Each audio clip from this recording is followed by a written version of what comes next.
Hello, everyone. Welcome back to another scary story, your place where we uncover the darkest mysteries in a calming and reflective way. For the next hour, I want you to put on your earphones, put your phone face down, and close your eyes.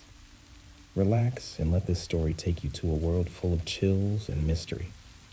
I know you use this video to fall asleep, so before that, like the video and subscribe to the channel. Also, leave a comment sharing where in the world you're listening from. Now, get comfortable and relax.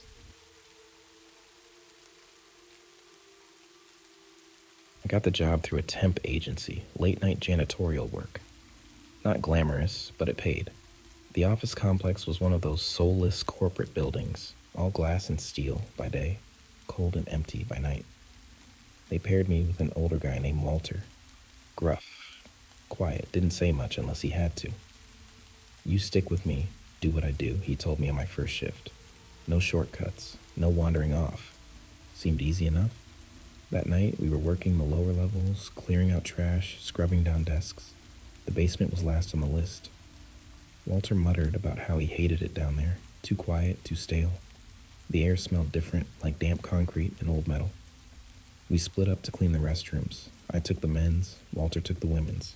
Just as I was wiping down the mirrors, I heard it, soft at first, almost part of the ventilation hum.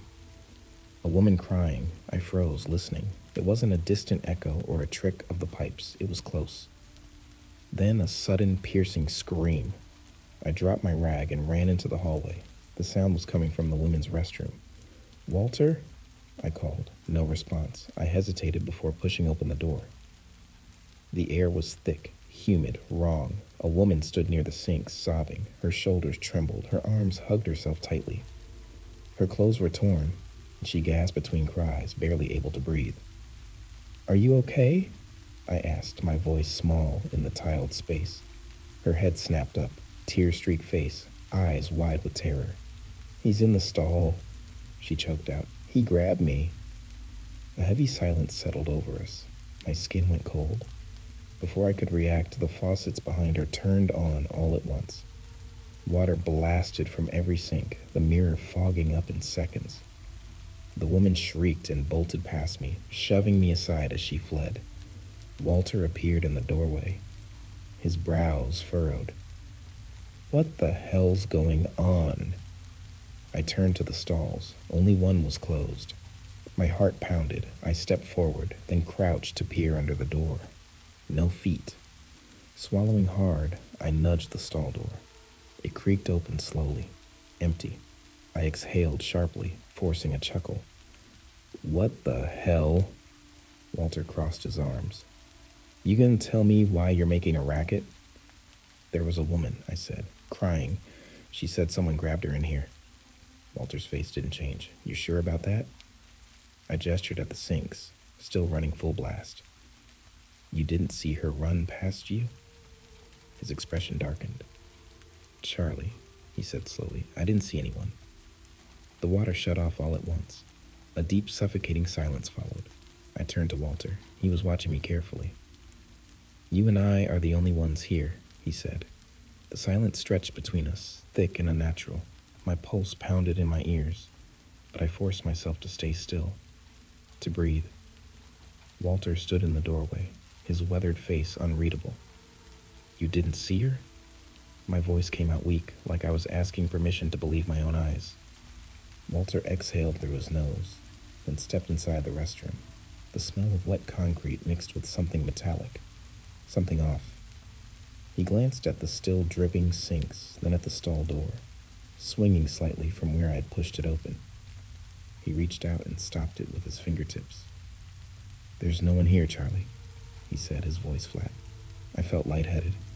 I looked back at the spot where she had stood, where I had watched her sobbing, clothes torn, shaking with fear. She had been there. I wasn't losing my mind. I stepped closer to the mirror, wiping away some of the steam with my sleeve. The reflection of the stall doors loomed behind me. I tried to convince myself it was just leftover moisture from the water. But as the glass cleared, I saw something, faint but unmistakable. A handprint, small, like a woman's, pressed against the mirror, as if someone had stood there, watching. I turned so fast I nearly lost my footing. Nothing was there. Walter must have seen my face because he let out a heavy sigh. "Come on, we're done here." I didn't argue. We left the restroom, stepping back into the basement hallway. It felt colder than before. I hadn't noticed how dim the lighting was, how the overhead fluorescents flickered every few seconds. Walter walked ahead without looking back, but I hesitated, glancing once more toward the bathroom door. It was still open slightly, a sliver of darkness beyond the threshold. And then, so soft I almost didn't hear it, a quiet, choked sob. I didn't wait. I turned and followed Walter up the stairs, my footsteps too loud, my breath too shallow. The rest of the shift passed in tense silence. Walter didn't say much, and I sure as hell wasn't about to bring it up again. But when we clocked out just before dawn, he paused at the exit and looked at me. "You did good tonight," he said. It wasn't praise. It was something else. We stepped outside into the early morning chill, the office building towering behind us. I wanted to shake it off, to leave whatever had happened down in that basement where it belonged.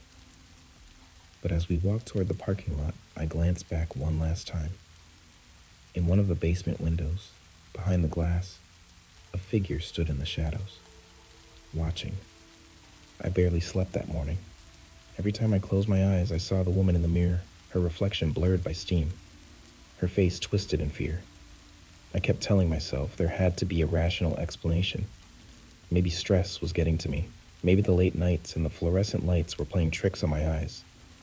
But I had heard her, felt her panic in the way she shoved past me, the way the air in that restroom had thickened, like something unseen had been holding its breath, waiting. By the time my next shift rolled around, I had almost convinced myself that it didn't matter. I was here to clean, not to solve ghost stories. But when I walked into the building, Walter was already waiting by the supply closet, arms crossed. "You're late," he muttered. I wasn't, but I didn't argue. He handed me a mop and a bucket, then eyed me carefully. "Basement again tonight," he said. Something about the way he said it made my stomach drop. We worked in silence for most of the night. I emptied trash bins, wiped down desks. The hum of vending machines and the distant drone of the ventilation system filled the quiet. The building was the same as always, sterile, empty, but I couldn't shake the feeling that something was off, like the air was too still, like we weren't alone. When we finally headed down to the basement, Walter barely spoke. He led the way, moving slower than usual, his shoulders tense. I kept my eyes on the hallway ahead, refusing to glance at the restroom doors as we passed. But the moment we reached the janitor's closet, we both heard it, a muffled sob. It came from behind us, from the direction of the restrooms. I turned without thinking. The hallway stretched out in eerie silence, the dim overhead, lights flickering slightly.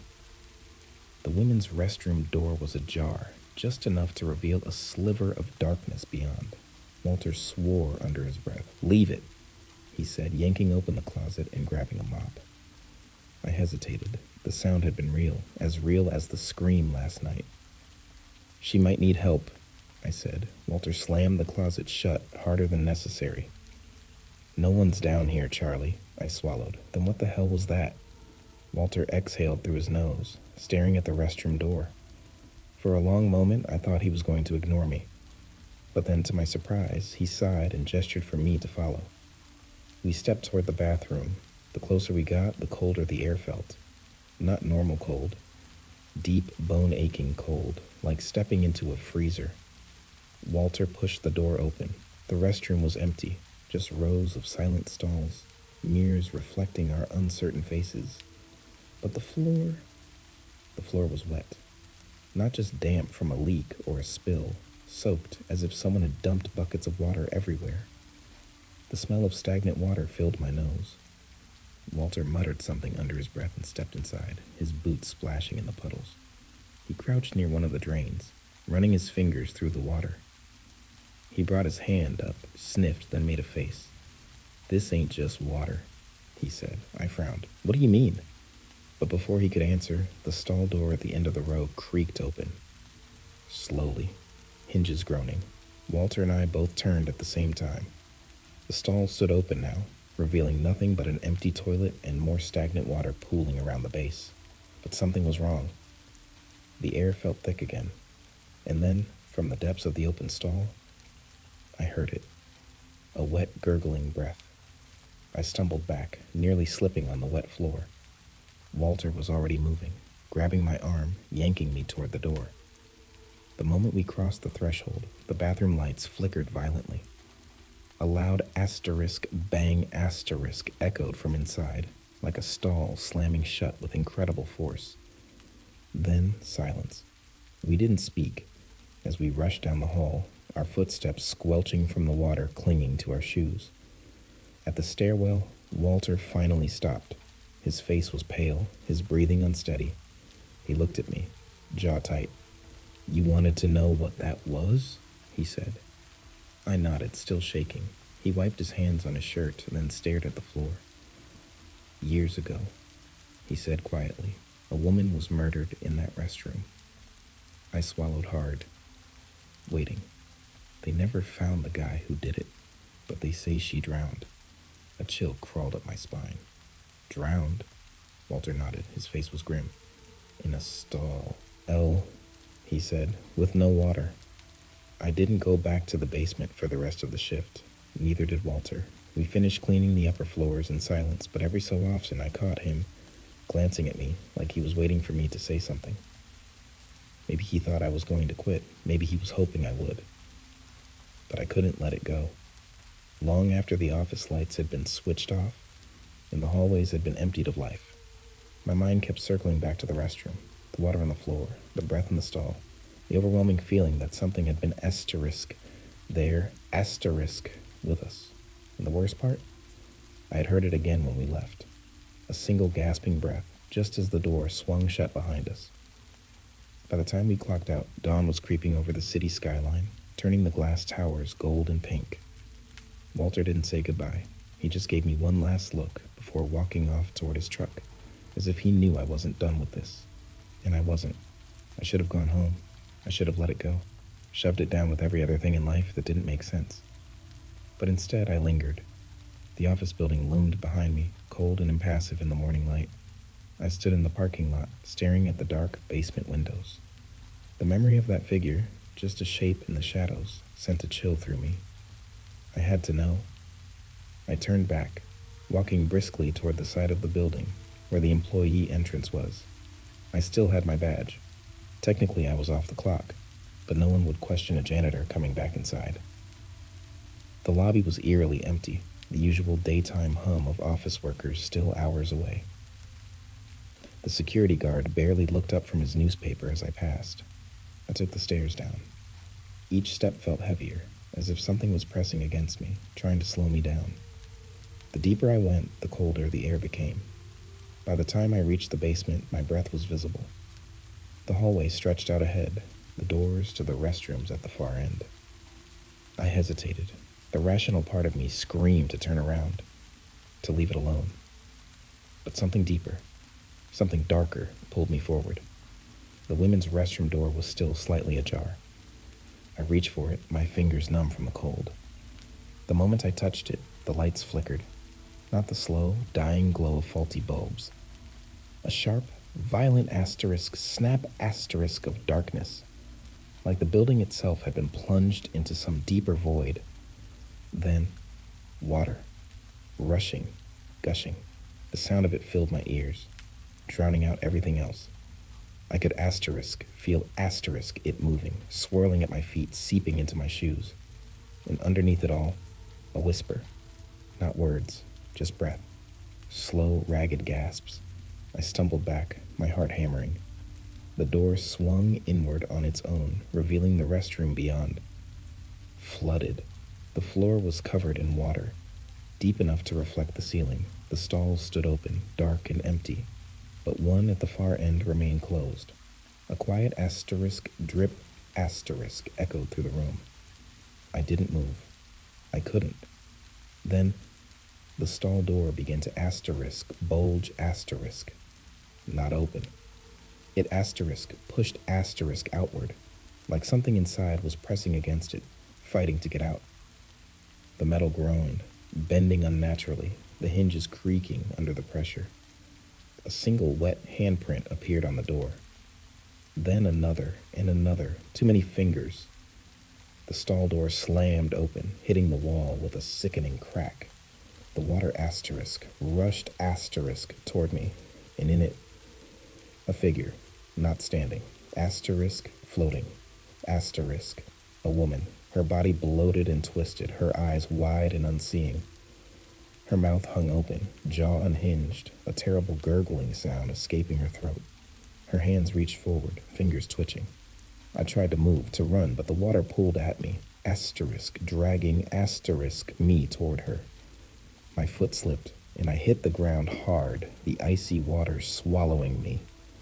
She asterisk moved asterisk, not walked, not swam. Asterisk dragged asterisk, as if unseen hands were yanking her forward. Her mouth opened wider, wider. An unnatural wail erupted from her throat, a sound of pure, drowning asterisk agony asterisk. And just before she reached me, everything went black. I woke up gasping on the dry bathroom floor. The water was gone. The stalls were normal. But in the silence, just as I scrambled to my feet, I heard it. One last breath, right behind me. I didn't look back. I couldn't. Every nerve in my body screamed at me to run. But my legs felt like they belonged to someone else. My breath came in shallow, ragged gasps, my heart slamming against my ribs. The bathroom was dry. The stalls were still. But I knew I wasn't alone. Somewhere behind me, something asterisk breathed asterisk. I stumbled forward, nearly crashing into the sink. The mirror above it was fogged over, as if the room had just been filled with steam. My fingers trembled as I reached out, wiping at the glass. My reflection stared back at me, pale and shaken. But there was something else. A shape. A figure just behind me. I turned so fast I nearly fell, my hand grasping for anything solid. Nothing. The stall doors stood open, empty. The air was silent, but the feeling didn't go away. The asterisk pressure asterisk of something unseen, something just beyond my vision. I needed to get out. I forced myself to move, pushing through the door and into the hallway. The basement felt wrong, too quiet, too asterisk empty asterisk. The flickering lights buzzed softly, casting long, uneven shadows against the walls. I made it to the stairwell, my shaking hands gripping the railing. My whole body felt unsteady, like I had just walked away from a car crash. And then, footsteps, not mine. Slow, wet slaps against the tiled floor. Moving toward me, I didn't think, I just ran. I took the stairs 2 at a time, my breath coming in sharp, painful bursts. The building was empty, but I didn't stop running until I reached the lobby, my shoes squeaking against the polished floors. The security guard looked up from his desk, startled. "Hey, you okay?" I must have looked insane. I forced myself to nod, swallowing the urge to scream. I forgot something in my car," I lied, my voice shaking. He raised an eyebrow, but didn't question it. I pushed through the front doors and into the early morning air, gulping down breaths like I had been drowning. I didn't go back the next night or the night after that. I quit, no notice, no explanation.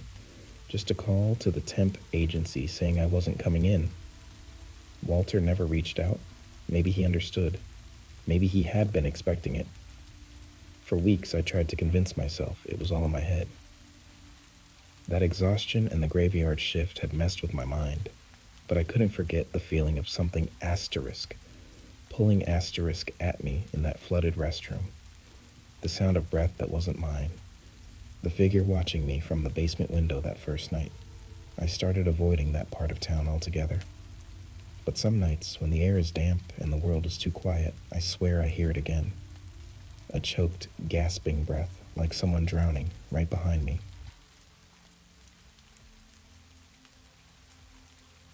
The first time I heard her voice, I thought it was a dream.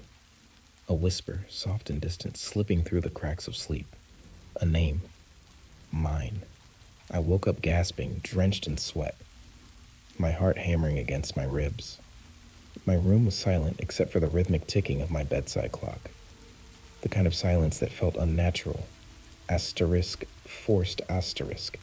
As if something had just been there but had slipped away the moment I opened my eyes. I sat up, rubbing my temples. Just a nightmare. It had to be.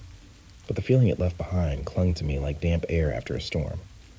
I didn't believe in ghosts. At least I hadn't asterisk before I started researching Annalisa Michel. It had started as an academic project, something detached, something logical. The case fascinated me, the clash of science and faith, the question of possession versus mental illness. I spent months digging into the details, listening to the exorcism tapes, reading transcripts. That was before the nightmares began, before I started waking up to the sound of whispering. I tried to brush it off. Stress, I told myself. Too many late nights hunched over old recordings, my mind twisting itself into knots. But then the whispers followed me into waking life. It started small, a flicker of movement in my peripheral vision, always vanishing when I turned my head. A shadow too tall, too thin, standing in doorways just before I entered a room. Then, the smell. Rotting, damp. A scent so thick it clogged my throat, coated the inside of my nose. Some nights I woke up gagging on it, stumbling out of bed, and throwing open my window just to gulp in fresh air. But the worst was the laughter, low, guttural, amused. I heard it in the dead of night, slipping through the walls. It wasn't coming from inside my room. It was coming from asterisk inside the walls, asterisk. Still, I told myself it wasn't real, that it couldn't be, until the night my reflection moved on its own.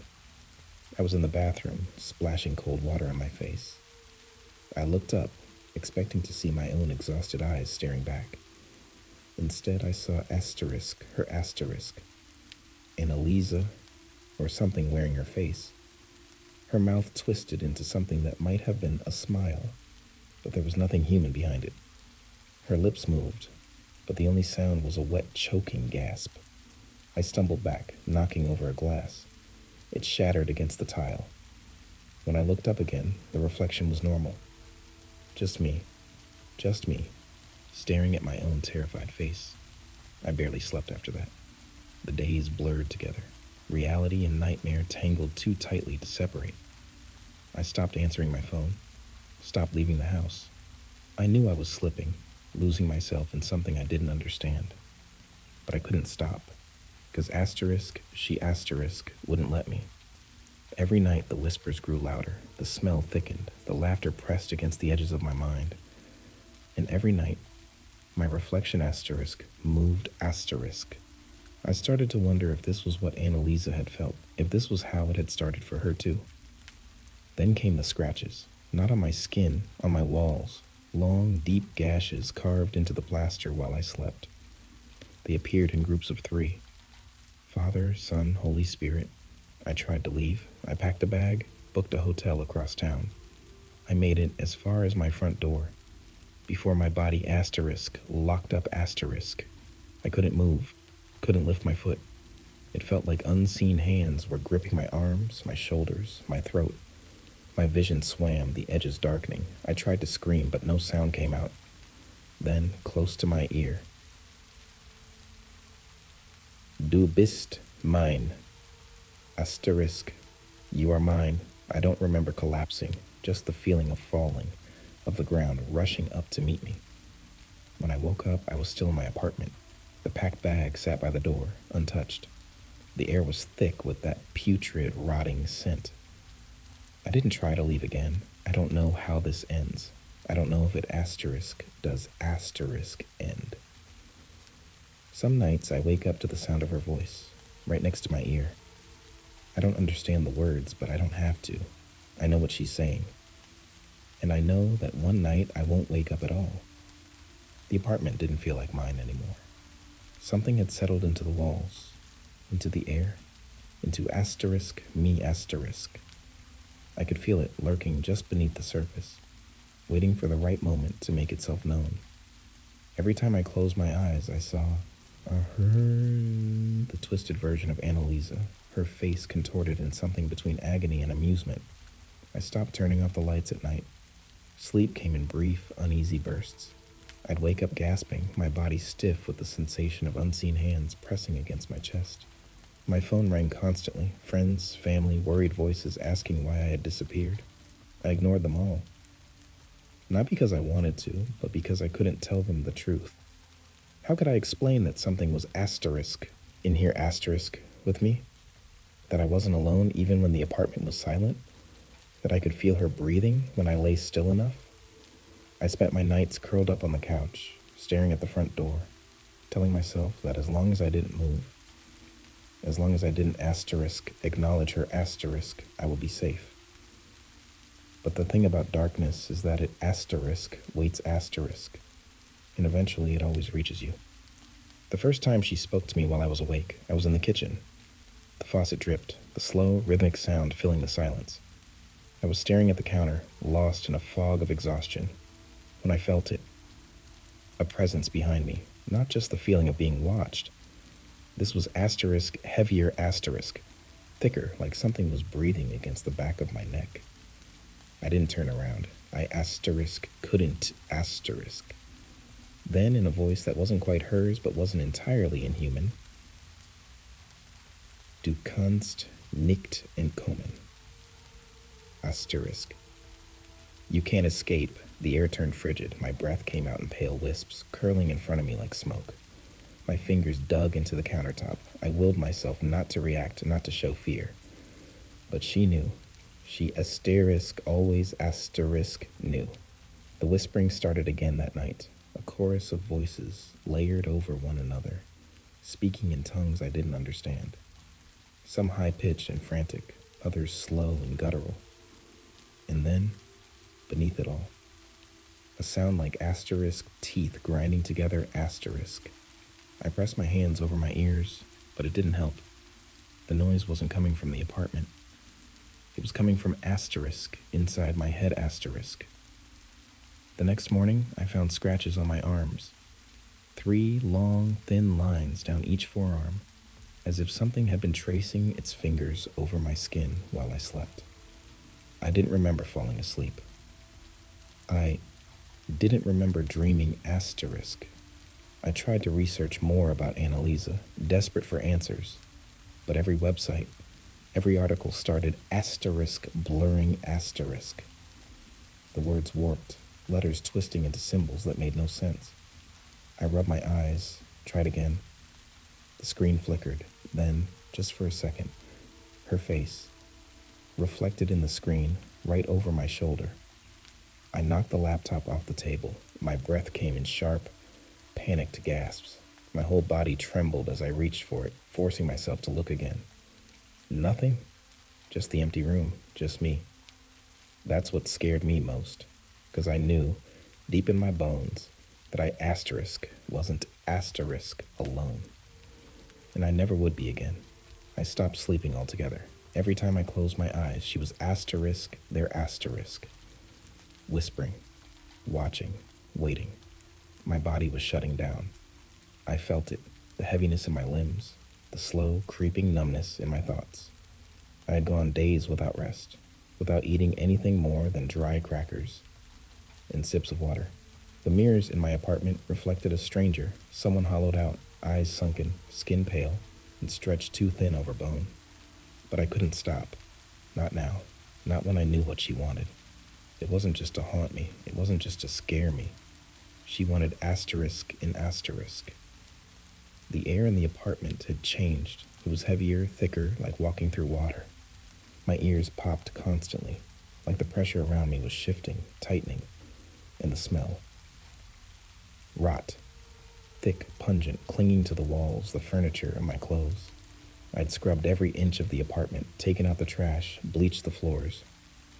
Nothing helped. The smell came from asterisk, nowhere asterisk, and it was getting worse. I started hearing my name in places I shouldn't, in the rush of the water when I turned on the sink, in the hum of the refrigerator, in the static between radio stations, soft at first like a distant echo, then clearer, louder. One night, I sat curled up on the couch, the only light coming from the flickering TV screen. I had it turned to an old sitcom, something mindless, something that reminded me of a world where none of this was real. Then the screen asterisk glitched asterisk.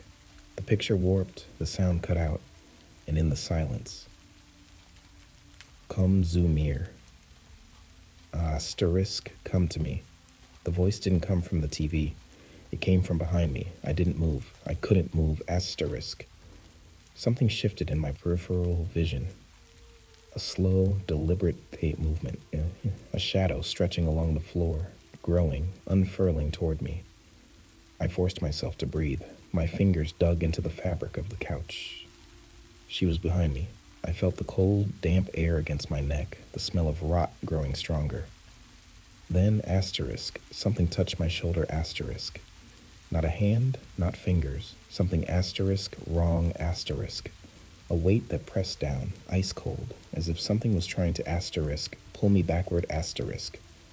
I turned slowly. The apartment was dark. The TV screen buzzed with static. Nothing was there. But the imprint on my shoulder remained. A dull, throbbing cold, sinking beneath my skin. I didn't sleep that night. I didn't sleep the night after either, because I knew now. She wasn't just in my apartment. She was an asterisk, me asterisk. I couldn't ignore it anymore. She had made her way inside. It wasn't just the whispering or the shadows shifting in the corners of my vision. It wasn't even the smell, the rot that had sunk into my walls, my clothes, my skin. It was the thoughts. They weren't mine. At first, it was subtle. I'd be washing my hands and suddenly think about jamming my fingers down the drain, feeling the sharp metal bite into my flesh. I'd be cutting vegetables and imagine pressing the knife just a little deeper into my palm, watching the blood well up, warm and thick. But then the thoughts became asterisk voices, asterisk, not whispers, not distant echoes.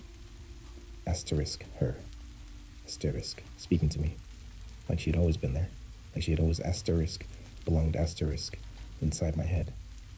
Es wird nicht lange dauern, asterisk, it won't take long. Es ist einfacher, wenn du nachgibst, asterisk. It's easier if you give in. Her voice wasn't angry, it wasn't pleading, it was patient.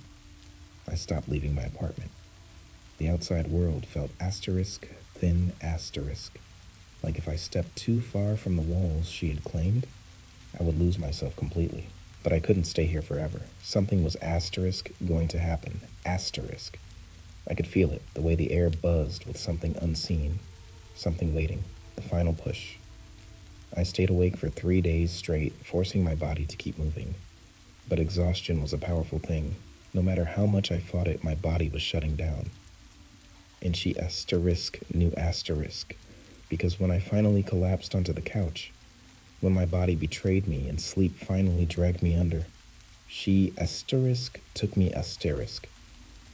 It wasn't a dream. It wasn't sleep paralysis. I woke up somewhere asterisk else asterisk. A room I didn't recognize. Dark, damp, the walls slick with something wet. A low, distant asterisk, dripping asterisk, echoed from somewhere unseen. My breath came out in shaky bursts. And when I tried to move, I realized I asterisk couldn't asterisk. My limbs were leaden, my body sluggish, like I was moving through thick, suffocating air. Then I heard it, breathing, not my own, slow, deep, right behind me. I tried to turn, but my body wouldn't obey. My fingers twitched against the cold floor. My mouth opened, but no sound came out. The breathing grew louder, closer, and then a hand wrapped around my ankle, ice cold, wet, fingers digging in with unnatural strength. My chest seized, a sharp electric jolt of asterisk wrongness. Asterisk, ripping through my body. I was being asterisk pulled asterisk, dragged deeper into the dark, into something I couldn't see. Asterisk. I thrashed, kicking, my muscles screaming in protest. My hands clawed at the slick ground, trying to find something, anything, to hold on to. But there was nothing, only the hand, only the darkness swallowing me whole. And the last thing I heard, Du gehorst, mir, asterisk, you belong to me. Then I woke up, back in my apartment, gasping, drenched in sweat, my body aching like I had been physically asterisk, ripped asterisk from something. The room was silent. The air was thick with that unbearable, rotting stench. But something was different. The apartment was no longer asterisk, mine asterisk. I wasn't alone. and I never would be again. I didn't move for a long time. I sat there on the floor, my breath coming in shallow gasps, my limbs still trembling from whatever had just happened. My body felt like it had been dragged through something cold and thick, and even though I was awake, fully awake, I couldn't shake the feeling that some part of me was still their asterisk. Wherever their asterisk was. The apartment was silent, but it wasn't empty. I could feel it.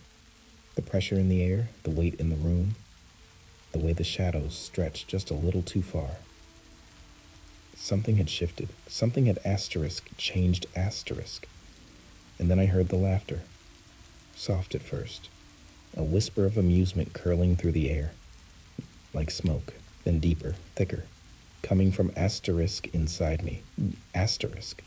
I stumbled to my feet, hands gripping the edge of the coffee table, my legs barely holding me up. My body was shaking, but I forced myself to move. I didn't know where I was going. There was no plan, no logic. Just the overwhelming primal need to get asterisk out asterisk. I staggered to the door, yanking at the handle. Locked. I hadn't locked it. My fingers fumbled, shaking too hard to work the deadbolt. Behind me, the laughter grew. Then,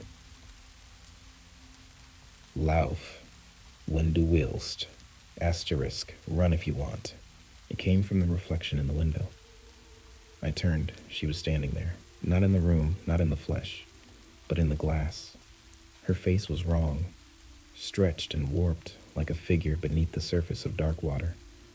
Her mouth twisted into something that was asterisk, almost asterisk, a smile.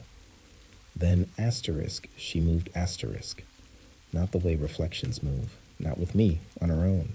Her head tilted, her hollowed out eyes locking onto mine. And I felt something inside me asterisk break asterisk. I slammed my fist against the glass. It shattered. The sound rang through the apartment, sharp and final. And for a brief second, there was asterisk, nothing asterisk. No whispering, no laughter, just silence. Then the lights flickered. And asterisk, she was behind me, asterisk. I felt her breath first, cold and damp against my ear. Then the hand, fingers pressed against my shoulder, digging in. This time I didn't run. I turned to face her. The room went dark. The only thing I could see was asterisk, her asterisk. Her mouth opened, and the voice that came out wasn't hers. It was mine. Less meek rain. Asterisk, let me in. Something asterisk inside asterisk. In me shifted, something deeper than flesh, deeper than bone. It was like the edges of myself were being peeled away. Like she was asterisk, slipping inside asterisk, the spaces I had left empty. I opened my mouth to scream, but no sound came out. And then, it was morning. Sunlight poured through the broken window. The apartment smelled normal again. No rot, no damp air. I was sitting on the floor, my back against the couch. Had I dreamed of it? No, because the scratches were still there. The shattered glass still littered the floor. And when I stood up, moving toward the mirror in the hallway, I saw something worse than any nightmare. I lifted my hand. The reflection didn't. It asterisk smiled asterisk.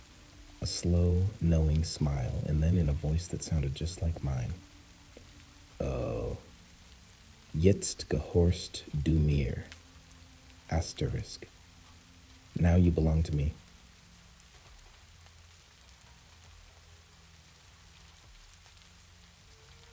I rented the house in late September, just before the trees turned gold, and the fields wilted under the weight of autumn. It was a quiet place, tucked away from the city, surrounded by wide stretches of land that always seemed a little too still. At night, the only sounds were the rustling of leaves and the distant hum of insects. My closest neighbors were a couple, Mark and Olivia, who lived with their 2 young children, a boy and a girl. They seemed nice, normal, the kind of people who waved when they saw you outside, but mostly kept to themselves. The first month passed uneventfully. I spent my evenings sitting on the porch, listening to the wind move through the fields. It was peaceful. Lonely maybe, but I had come here asterisk for asterisk, the loneliness. To escape the noise of the city, the weight of things I didn't want to think about. But then came the night that changed everything. I woke up suddenly, my heart pounding before my brain even registered why. And then I heard it, a scream, Not just any scream. A raw, piercing shriek that sliced through the silence like a knife. It was coming from next door. I threw on my jacket and ran outside, my breath fogging in the cold night air. The front door of Mark and Olivia's house stood open, the porch light flickering weakly. I was halfway down the path when two small figures barreled into me, almost knocking me off my feet. The kids. Their faces were pale, their bodies trembling. The boy clung to my leg, his little hands ice cold, while the girl sobbed into my jacket. Behind them, Olivia appeared, her chest heaving, her eyes wide with fear. "What happened?" I asked, trying to keep my voice calm. "There's someone in the house," she gasped. I heard them in the kitchen first, then the stairs, then my daughter screamed." I looked down at the little girl, still clutching me like a lifeline. "She said something asterisk touched her asterisk," Olivia whispered. A cold shiver ran through me. "Where's Mark?" I asked. "At work," she said. "Please, we need to call the police." I nodded. "Go inside my house, lock the door, call them now." She didn't hesitate, just grabbed her kids and ran. That left me alone. I turned back to their house, the front door still gaping open, like a silent invitation. I should have waited for the cops. I should have walked away. Instead, I stepped inside. The air was asterisk wrong asterisk. Not just cold, but heavy, thick with something I couldn't name. The kitchen was empty. The living room, too. Everything was too still. Too asterisk, quiet asterisk. Then from upstairs, asterisk, click, asterisk. A light flicked on. My stomach dropped. The kids' room. I forced myself forward, one slow step at a time, my pulse roaring in my ears. At the bottom of the stairs, I hesitated. That's when I felt it. The sensation of being asterisk watched asterisk. Every instinct in my body screamed at me to turn back, to run, but I swallowed it down and took another step. Then, asterisk, click, asterisk. The light went off. A chill shot up my spine. Then it flicked on again. And this time, something was standing in the window. A woman. Or at least something asterisk-shaped asterisk like a woman. Her skin was stretched too tightly over her bones, her mouth curved into a twisted, unnatural smile. Long, tangled hair hung over her hollow eye sockets, and even from down here I could feel asterisk her looking at me. The light flickered. Then, darkness. I ran. I didn't look back, didn't breathe until I was back inside my own house. The door locked, my hands shaking so hard I could barely hold the glass of water Olivia pressed into them. The police arrived 20 minutes later. They searched the house, found nothing, no signs of forced entry, no footprints, no one at all. The officers exchanged skeptical looks when I told them what I saw. I knew they didn't believe me. Asterisk hell. I barely believed myself. Mark came home just after dawn, his wife and kids throwing themselves into his arms.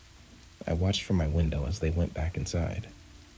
By the time the sun rose, the night felt like a fever dream, a bad joke my exhausted brain had played on me. But as I turned away from the window, something made my skin prickle, a feeling. I hesitated, then forced myself to glance back at the house one last time. The upstairs window, the one where I'd seen asterisk her asterisk. It was still dark, but I could have sworn the curtain had just moved. The next few days passed in a strange, uneasy haze. Mark and Olivia acted like nothing had happened. I saw them outside with the kids, laughing, talking, waving at me, like it was any other morning. If they had any lingering fear from that night, they didn't show it. Maybe they were trying to forget. Maybe they needed asterisk too. I tried to do the same, but something about that night stuck to me, like a shadow I couldn't shake. Ed sleeping with the lights on. Not all of them, just the lamp by my bed. Its dim yellow glow keeping the edges of the room from sinking into darkness. Every creak of the old house, every gust of wind rattling the windows, set my nerves on edge. I told myself I was being ridiculous, until the knocking started. The first time, it was just after midnight. A soft, rhythmic tapping at my front door. 3 knocks. I sat up in bed, heart pounding, listening. The house was silent, too silent. I hesitated, then got up, moving slowly through the darkened hallway. I pressed my eye to the peephole, hoping to see Mark, maybe Olivia, standing there with some late-night emergency. But the porch was empty. The street beyond was dark and still, the trees barely shifting in the wind. I waited, held my breath, nothing. I went back to bed, convincing myself it was the wind. Some loose branch knocking against the house. Then it happened again. 3 nights later, same time. Same soft, deliberate asterisk, knock, knock, knock, asterisk. Again, no one there. I stopped opening the door, stopped looking, because deep down, I had the sickening feeling that if I caught even the smallest glimpse of what was standing there, I wouldn't be able to look away. Then, just when I thought maybe, I was imagining it. Something happened that made it impossible to ignore. It was late. I'd fallen asleep on the couch, the TV still flickering in the background. A faint, static-filled buzz filled the room. The voices from whatever late-night show was playing melting into nonsense. And then, I woke up. Not because of a sound, not because of a nightmare, but because of the asterisk feeling asterisk, that awful suffocating sensation of being watched. I sat up slowly, my mouth dry, my skin cold. The TV cast strange shadows across the walls, stretching and shifting with the flickering light. I didn't want to look, but something asterisk made asterisk me. The window, the one facing Mark and Olivia's house. I turned my head, my body stiff with dread, and there she was, standing in their yard. That same shriveled, corpse-like woman. Her tangled hair clung to her face, her hollow eyes locked onto mine. She wasn't smiling this time. She was asterisk, grinning asterisk. Wide, unnatural, too many teeth gleaming in the dim light. My breath caught in my throat. Then, without breaking eye contact, she asterisk lifted her hand asterisk and knocked 3 times, not on their door, not on mine, on the asterisk window asterisk, my window. I couldn't move, couldn't breathe. And then, the TV shut off. The room plunged into darkness. I scrambled for the lamp, my fingers shaking as I fumbled with the switch. The light flickered on, flooding the room with warmth. I turned back to the window. She was gone. The yard was empty. The trees swayed gently in the breeze. I sat there for hours, my heart pounding, waiting for the next knock. It never came, but I knew she wasn't gone. She was just waiting. The next morning, I convinced myself it hadn't happened. I told myself I had been half asleep, caught somewhere between a nightmare and reality. That it had been a trick of the light, a lingering shadow, an overactive imagination twisted by exhaustion. But the truth clung to me, cold and unshakable. I had asterisk seen asterisk her, and she had asterisk seen me asterisk. I avoided looking at Mark and Olivia's house that day. I kept my curtains drawn, my doors locked, but no matter how hard I tried to push it down, I couldn't forget the knocking, the way she had asterisk grinned asterisk at me. By evening, my nerves were shot. I sat in my living room, every muscle tense, waiting for something I couldn't name. The silence in the house felt unnatural, like the air itself was holding its breath. Then, sometime after midnight, a sound, not knocking this time. Something asterisk else asterisk, a low scraping noise just outside my window, slow, deliberate, like nails dragging against glass. I froze, my fingers clenched into fists, my breath shallow. It moved, the sound traveling from the window to the front door. Scrape, scrape, scrape, something was asterisk circling my house asterisk. I swallowed hard, forcing myself to stand. My legs felt unsteady as I stepped toward the peephole.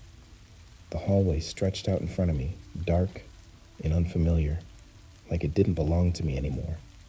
I pressed my eye against the glass. Nothing. The porch was empty, the yard bathed in moonlight. The street beyond was still. And yet, I could asterisk feel asterisk her. Watching, waiting. The scraping stopped. The silence that followed was worse. Then so faint I almost didn't hear it. A whisper, right against the door. My name. My stomach twisted. My hands trembled against the doorknob.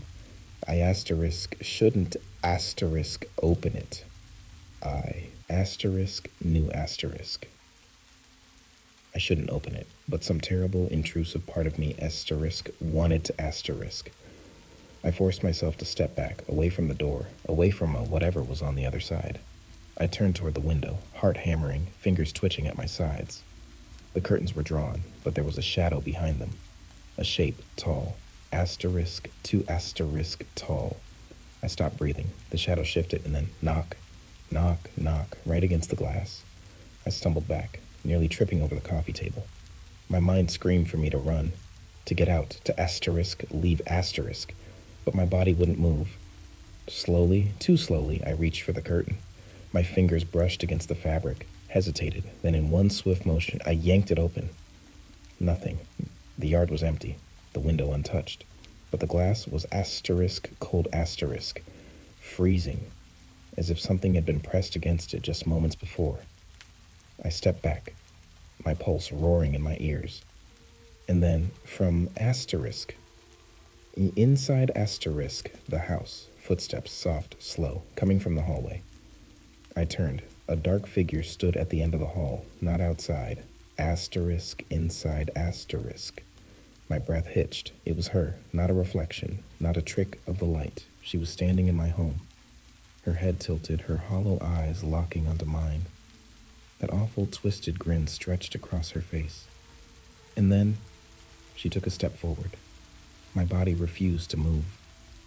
She stood at the end of the hallway, her frail figure draped in something tattered and dark. Her hollow eyes locked onto me. The air around her was wrong, shifting, warping like heat rising off pavement. Except the room was freezing. I swallowed, the sound too loud in the silence. Then she moved, not walked, shifted, like a film skipping frames, her body jerking forward in unnatural, disjointed motions. 1 second she was at the end of the hall.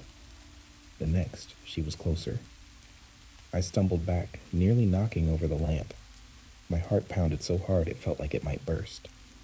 She stopped, tilted her head. Then she grinned a slow, impossibly wide smile that stretched her skin too tight over her bones. I turned and ran. I don't remember thinking about it.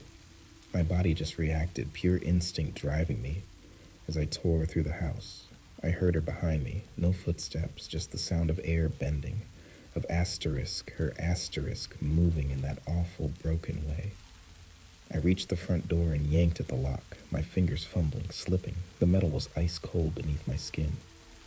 The air behind me shifted. I felt her reach for me. I threw the door open and staggered outside. Cold night air rushed against my face, burning my lungs. My bare feet hit the damp grass as I sprinted toward Mark and Olivia's house, my breath coming in sharp, gasping bursts. Their porch light was on. For one brief, hopeful second, I thought I was safe. Then I saw her standing in their window, staring out at me with those hollow black eyes. A scream tore from my throat. My mind couldn't make sense of it. She had been inside my house. How was she here now? I banged on their door, panic surging through my veins. Open the door, I shouted. Please, open the door, The curtains in the window rustled.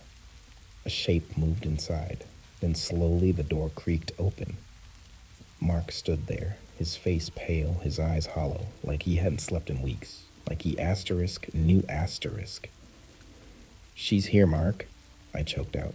Oh, she's in my house, His expression didn't change. I know, he said softly. A cold dread wrapped around my spine. I stepped back.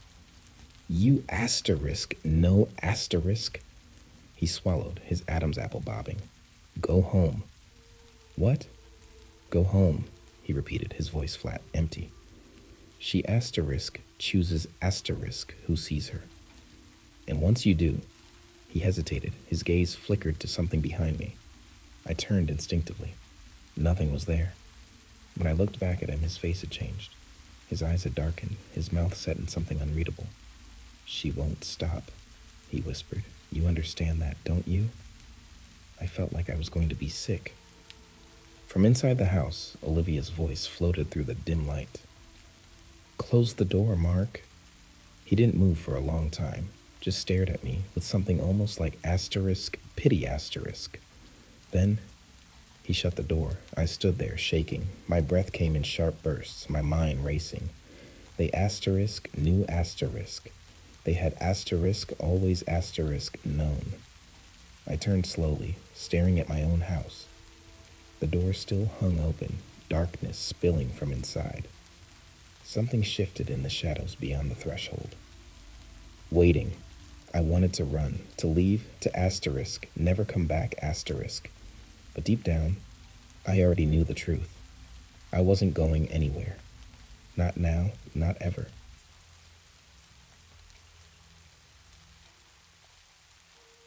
I never wanted to live on the fourth floor.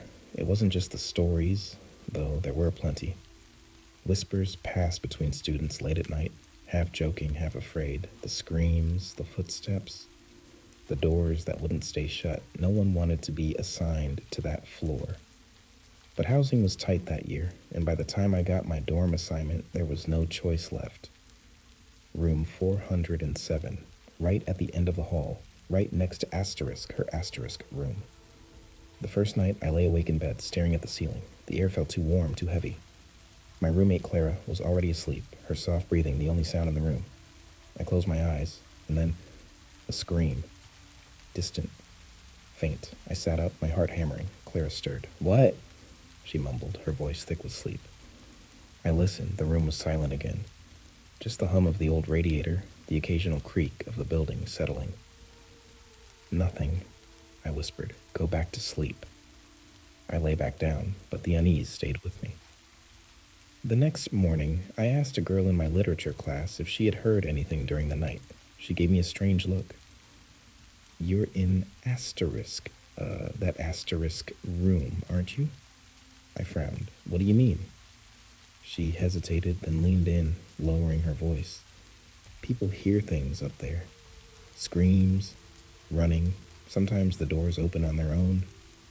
I tried to laugh. "Doors don't just open on their own." She didn't smile. "They do on the fourth floor." I brushed it off. I told myself it was just nerves, just the power of suggestion. But as the nights passed, I couldn't ignore it. The feeling of being watched, the sound of footsteps, quick and frantic, racing up and down the hall. The way my door creaked open in the middle of the night, even when I was sure I had locked it. Then one night, I woke to the smell of smoke. Not cigarette smoke, not burnt food from the dorm kitchen. Asterisk. Something older. Harsher. Like burning wood, burning fabric, burning asterisk, skin asterisk. I shot up, my chest tight with panic. The room was dark, the air thick with that awful, choking scent. I turned to wake Clara, but she was already sitting up. Her eyes were wide, her face pale. "You smell it too," she whispered. Before I could answer, we heard it. The sound of asterisk, running asterisk. Fast, desperate footsteps pounding down the hall. And underneath it, a voice. High, shrill, full of asterisk agony. Asterisk. "Help me!" Asterisk. Clara's fingers dug into my wrist. "What do we do?" she breathed. I didn't know. Then, just as suddenly as it started, silence. The footsteps stopped. The smell vanished. The air was still again. Clara and I sat frozen in our beds, the darkness pressing in around us. Neither of us slept the rest of the night. The next morning, as I left for class, I hesitated outside the room next door. Condi's room. It had no door. It never had one. And in the dim morning light, I swore I saw something in the wood of the door frame, a face, mouth open, screaming. I spent the entire day trying to convince myself that it wasn't real. That the smell, the screams, the running footsteps, it was just my imagination. A trick of exhaustion. The power of suggestion. But Clara had heard it too, and that meant I couldn't explain it away. I kept my head down in class, avoiding the glances from other students. Maybe they knew, maybe they could see it on my face, that I had heard her asterisk, that I had smelled the smoke, felt the heat pressing against my skin. By the time I got back to the dorm, the sun was setting. The hallways were quiet, the fourth floor eerily still. Too still. Clara wasn't back yet. I hesitated outside our room, my fingers tightening around the doorknob. The air felt warmer than it should have, the faintest trace of something burnt lingering beneath the usual scent of old wood and dust. I pushed the door open. Everything looked normal, but the feeling was still there, thick and heavy, pressing against my ribs. Then I noticed the mirror. It hung on the wall above my desk, the cheap kind that warped slightly around the edges. I hadn't really looked at it before, but now something was wrong. The reflection wasn't quite right, not distorted, not blurry. Just asterisk off asterisk. I took a step closer. My reflection moved with me. But behind me, the room wasn't empty. There was asterisk, someone else asterisk, standing there. I spun around so fast I nearly tripped over my chair. My chest heaved, my breath coming in short, sharp bursts. Nothing.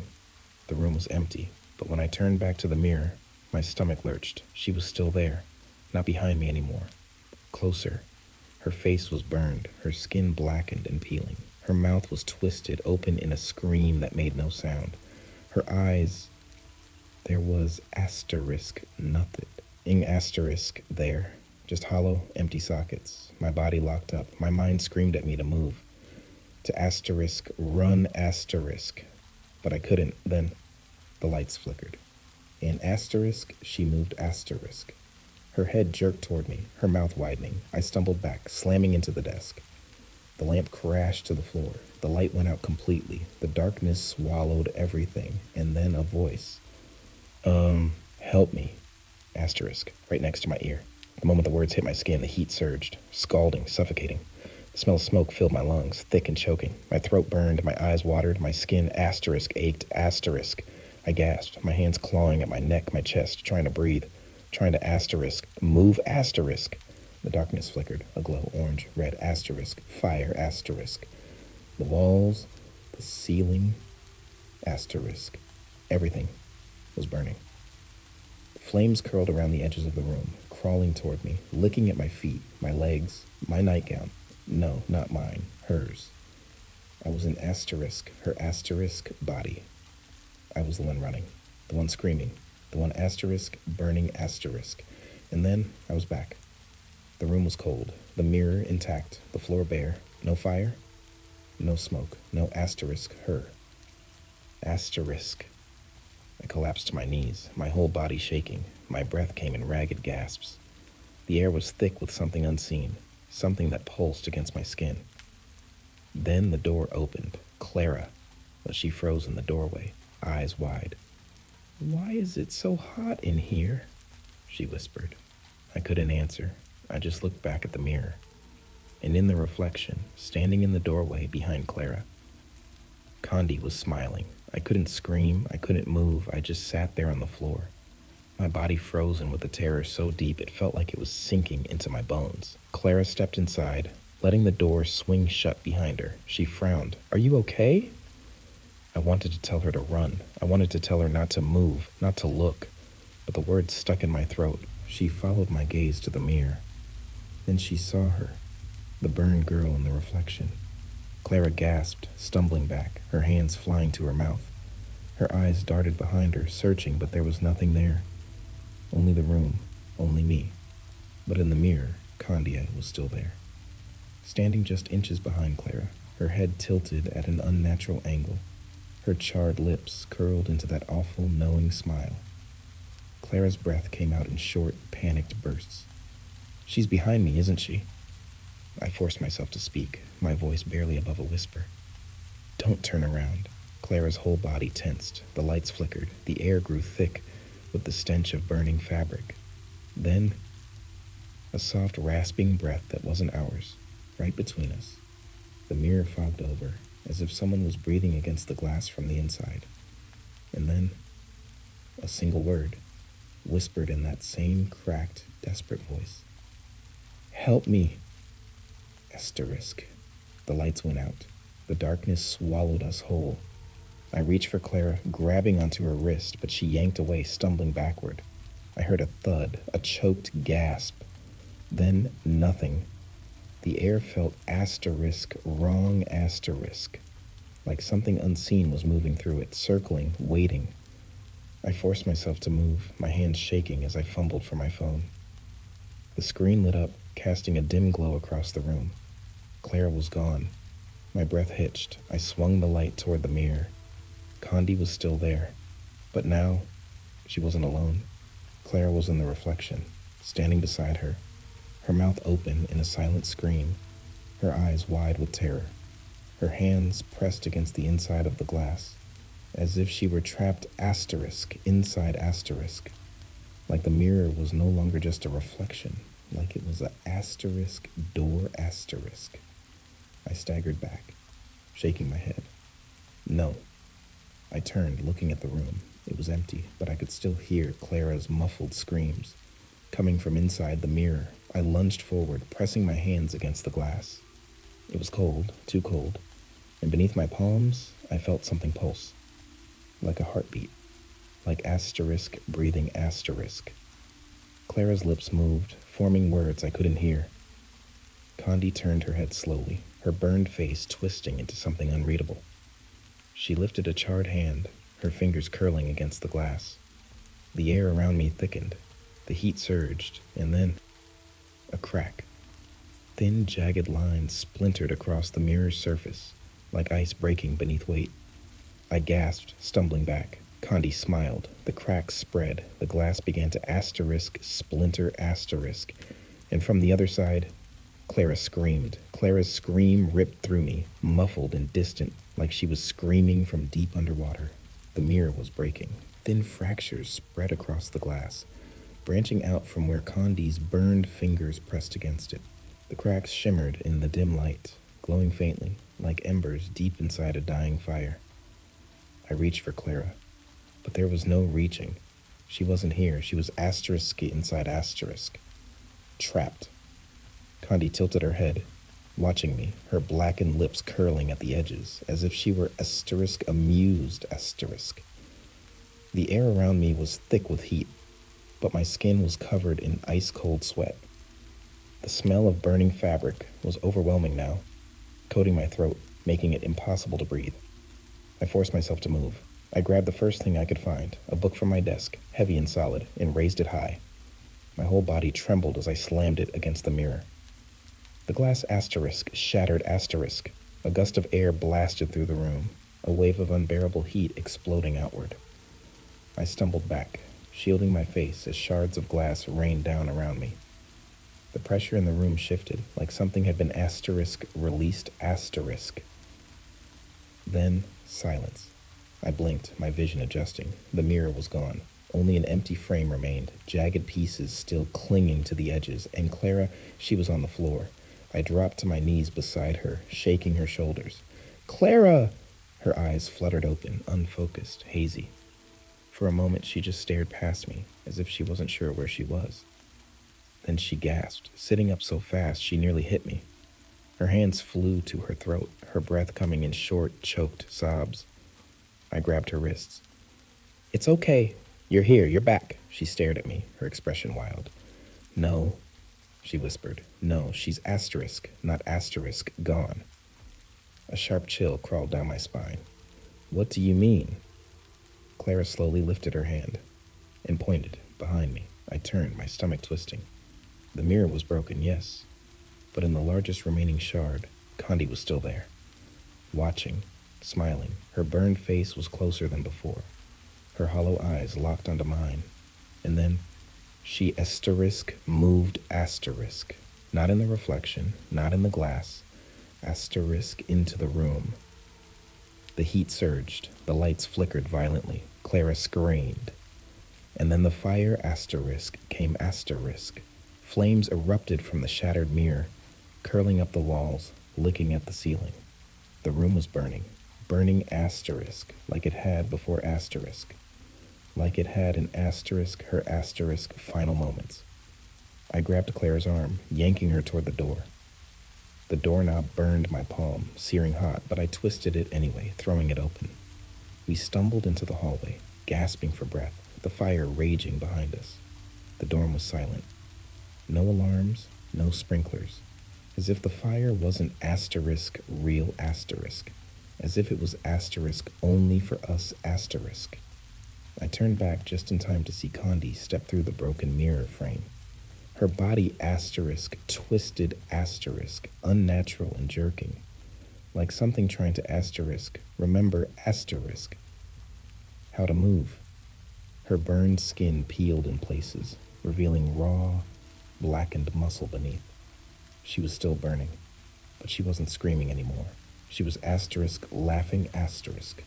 I grabbed Claire's wrist and ran, down the hall, down the stairs, past the empty dorm rooms, past the portraits on the wall that seemed to asterisk, watch asterisk us as we fled. The air behind us was thick with heat, the fire following us, chasing us. We hit the front door, bursting outside into the freezing night air. And then the fire was asterisk gone asterisk. The dorm behind us stood quiet, dark, cold. No flames, no smoke, no asterisk, Condi asterisk. Clara collapsed to her knees, shaking, gasping for breath. I turned back to the building, my whole body numb. For a long time, nothing happened. Then in the fourth floor window, something moved. A shape. A girl, burned, blackened, grinning, watching, waiting. We never went back inside. We left the university that night and never returned. But even now, years later, when I pass by a mirror, sometimes for just a second, I see her. And she is asterisk, still burning, asterisk. Clara and I never spoke about what happened that night. Not really. There were no words that could make sense of it. Nothing we could say that would undo what we had seen. We left the university that night, packed whatever we could carry, and never looked back. It didn't matter that we had nowhere to go. It didn't matter that we were throwing away a semester, a degree, our futures. None of that mattered, because we knew. We asterisk knew asterisk. That thing in the mirror wasn't done with us. The first few nights away, I barely slept. Every time I closed my eyes, I saw the fire again, felt the heat licking at my skin, heard the sound of her voice, not screaming anymore, but laughing. The laughter was worse. I told myself it would fade, that distance would help, and that leaving meant we were safe. I was wrong. It started small, the smell. I'd be in a hotel room, a gas station bathroom, a friend's spare bedroom, and out of nowhere, I'd smell it, that thick, acrid scent of burning fabric, of scorched hair, of asterisk flesh peeling away from bone asterisk. Then the dreams came. The mirror was always there. No matter where I was, no matter if I covered it, turned it to the wall, or smashed it to pieces, it was asterisk, there asterisk. And so was asterisk, she asterisk. Sometimes she just watched, sometimes she spoke. And you ran, asterisk. You left me, asterisk. I won't forget, asterisk. Clara had the dreams too. We never talked about them, but I could see it in her face, in the way she flinched when she passed by reflective surfaces, in the way she barely spoke anymore. She was unraveling, and so was I, and then one night she was gone. I woke up in the motel room we had rented for the week. Clara's bed was empty, the sheets rumpled, the door left slightly open. My stomach twisted. I called her name. No answer. I stepped outside, the cold night air biting at my skin. The parking lot was empty. The world was silent. Then I saw it. A flickering light from the motel's office, dim and orange, shifting like something asterisk alive asterisk. Fire! I ran. The door to the office stood open. The old woman who worked the night shift was slumped over the counter, her breathing slow, heavy, like she was in a deep, unnatural sleep. And in the center of the room, a mirror, not the cheap, wall-mounted kind. An old asterisk, massive asterisk mirror, its gilded frame covered in soot, its glass cracked and warped, and inside it, Clara. She stood on the other side, her hands pressed against the glass, her mouth open in a silent scream. Her eyes were wide, wild, her face streaked with soot and ash. She was asterisk inside asterisk, and beside her, Condi, still burned, still grinning. But this time, she wasn't looking at Clara. She was looking at asterisk me asterisk. I stepped forward, my whole body trembling. The heat poured from the mirror in waves, distorting the air around it, making my skin prickle and sting. Clara's hand slammed against the glass. Her mouth moved frantically, but no sound came out. Condi took a slow step toward her. Then another. Clara turned to run, but there was asterisk nowhere to go asterisk. The mirror was her world now. Condi reached out, her burned fingers brushing against Clara's shoulder. I grabbed the nearest thing I could find, a heavy metal paperweight from the counter, and swung. The mirror shattered. A deafening crack split the air, the heat collapsing in on itself like a dying flame. Glass exploded outward, cutting into my skin, embedding in the walls, the floor. The room went asterisk, silent asterisk. The fire was gone, and so was Clara. I dropped to my knees, my breath coming in sharp, ragged gasps. My hands were bleeding, my vision blurred. I called her name. Nothing. Only the old woman behind the counter, stirring slightly, blinking awake, as if she had only dozed off. She looked at me in confusion, then at the broken glass littering the floor. I looked too. My reflection stared back from 100 different angles, each shard catching a piece of me. But Clara wasn't there. She was asterisk gone asterisk. I searched for her. For months I searched, everywhere, every lead, every possible explanation. But there was nothing. No record of her. No missing persons report. No sign she had ever existed at all. The university refused to talk about her. The dorm was closed for renovations. Eventually I stopped looking. But I never stopped asterisk seeing asterisk. Every mirror, every window, every reflection in the corner of my eye. Sometimes, if I stand still long enough, if I let my breath go quiet, I see a shape. A girl. Burned, waiting.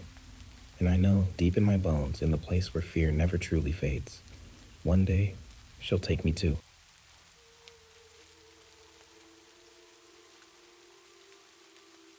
I should have turned back the moment I saw it. Mudhouse Manor, though the locals called it Mary's house, stood at the edge of town, like a rotting tooth in a dying mouth. Its blackened windows swallowed light, its warped wooden siding peeled like dead flesh. The place had been abandoned for decades, and yet as I stood before it, I could swear I heard it breathing. I had come alone, of course. The others had laughed when I brought up the idea of investigating the house. A death trap, they called it. A place where things go in, but don't come out. But I was stubborn, curious, maybe reckless. Or maybe I just needed to know. The stories had been whispered in hushed tones around campfires, scribbled in the back of old library books, buried in newspaper archives yellowed with age. A family of 5 had moved in one night, and 10 days later they were found hanging from the ceiling, their faces frozen in silent screams. The mother had been seen at the window for days before that, just standing, watching. No one knew if she'd been dead the whole time. I had seen the house when I was a child, driving past it in the back seat of my mother's car. I remembered pressing my small fingers to the window, watching as a figure, something, shifted behind the second floor glass. My mother had yanked me away before I could get a better look.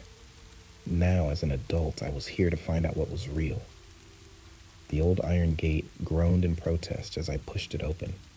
Weeds and dead leaves swallowed the path to the porch. I hesitated before taking the first step up, my boot sinking slightly into the rotting wood. The air was thick, damp, like a grave left open too long. Then I heard it, a whisper, low, just beneath the wind. My name. I turned sharply, scanning the overgrown yard, the skeletal remains of trees that clawed at the sky. Nothing. Just the dead weight of silence pressing against my ears. I shook it off and stepped inside. The air shifted immediately. It was heavier here, clinging to my skin like wet cloth. The wooden floor groaned under my weight. Dust danced in the dim light that filtered through the grimy windows. The wallpaper had long since curled away, revealing deep gouges in the wood beneath, as if someone had tried to claw their way out. Then from upstairs, a creak. I froze. It could have been the house settling. Could have been an animal, though what kind of creature still lived here, I wasn't sure. Still, I felt the prickle of something watching me. I swallowed hard and moved forward. The living room was just as I had seen in the old photographs, furniture draped in sheets, as though the owners had planned to return but never did. The fireplace was empty, its bricks stained with something dark. A single chair sat in the corner, its back to the room, facing the staircase. It was occupied. A woman, dressed in white, motionless. My breath hitched in my throat. She did not move, did not react to my presence. I blinked, and she was gone. The chair was empty, a trick of the light. It had to be. My mind playing games, I forced myself forward, each step slower than the last. The staircase loomed ahead, a black maw, waiting to swallow me whole. Something moved at the top. I stopped, a shadow, tall, thin, no features, just a shape against the darkness. And then it was gone. The house was playing with me now. I gripped the railing and ascended, each creak of the steps echoing in my ears. The hallway stretched before me, lined with closed doors. The second floor window was just ahead. The one where the mother had been seen. The one where I had seen something as a child. The air grew colder, my breath fogged. Then I saw it. A footprint, not dusty like the rest of the floor. Fresh, damp, it led to the window. I swallowed my fear and followed it, feeling the weight of unseen eyes pressing against my back. The window was cracked, its glass streaked with something dark. I hesitated before looking through it.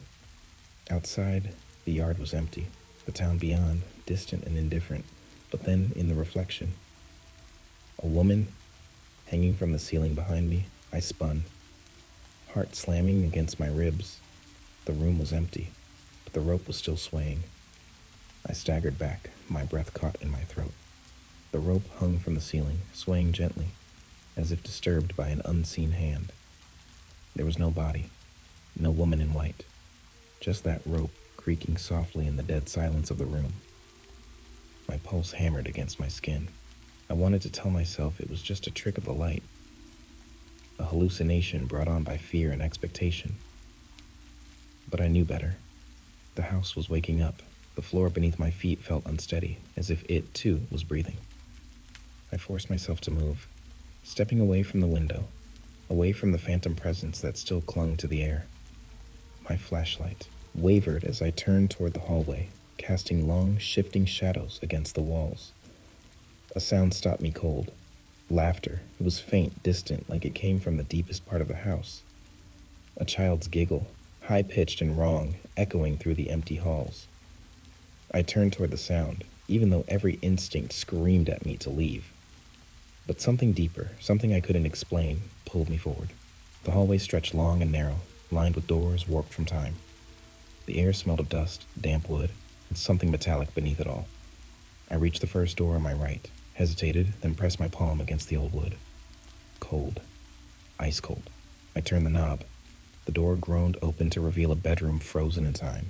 Faded wallpaper peeled in long strips, curling like fingers from the walls. A four-poster bed sat in the center, its sheets yellowed with age.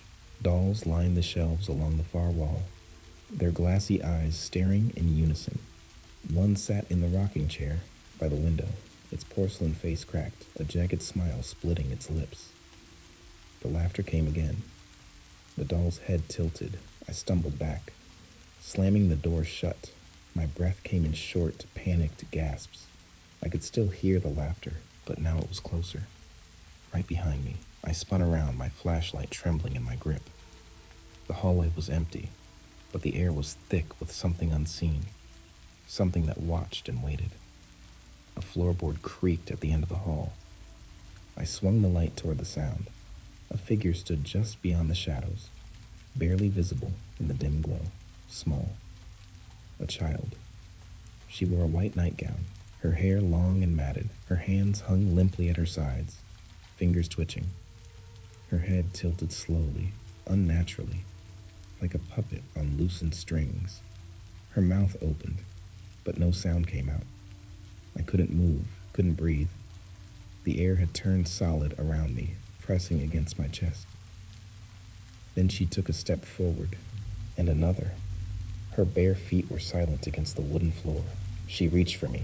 I bolted. My feet pounded against the boards as I raced toward the stairs, nearly tripping in my desperation to escape. The walls felt like they were closing in, the house alive with whispers and laughter that slithered through the air.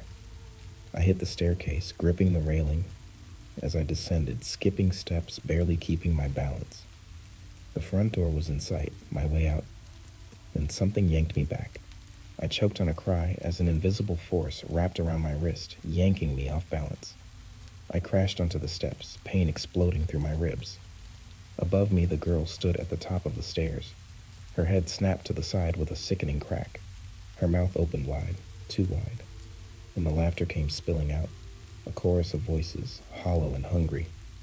I scrambled to my feet, wrenching my arm free, and threw myself at the front door.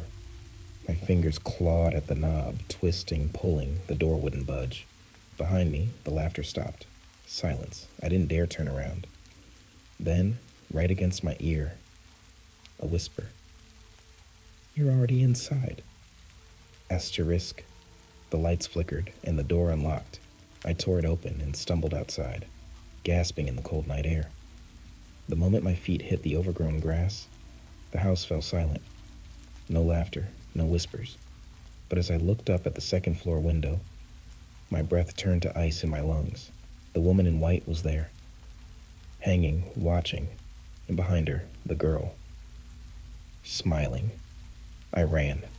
I don't remember making the decision to move. My body acted before my mind could catch up, my legs carrying me through the overgrown yard, past the skeletal trees, down the broken road.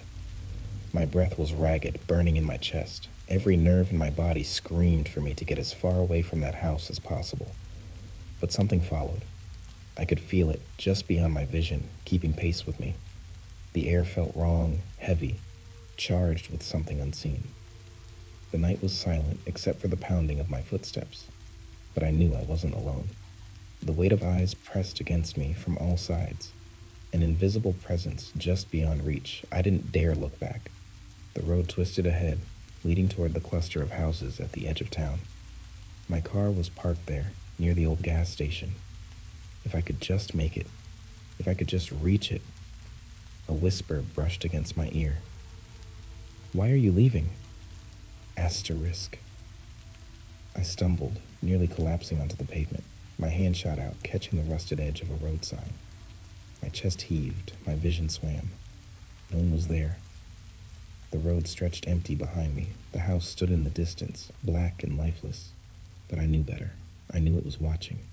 I forced myself to move, pushing forward, pea by step, until the flickering neon light of the gas station came into view. The old attendant, a man whose face I barely registered, stood behind the counter inside, reading a newspaper. My hands fumbled with the door, yanking it open so hard that the bell overhead let out a sharp jingle. The man looked up, startled. "You all right?" he asked. I opened my mouth to respond, but nothing came out. My throat was dry, my lungs still fighting for air.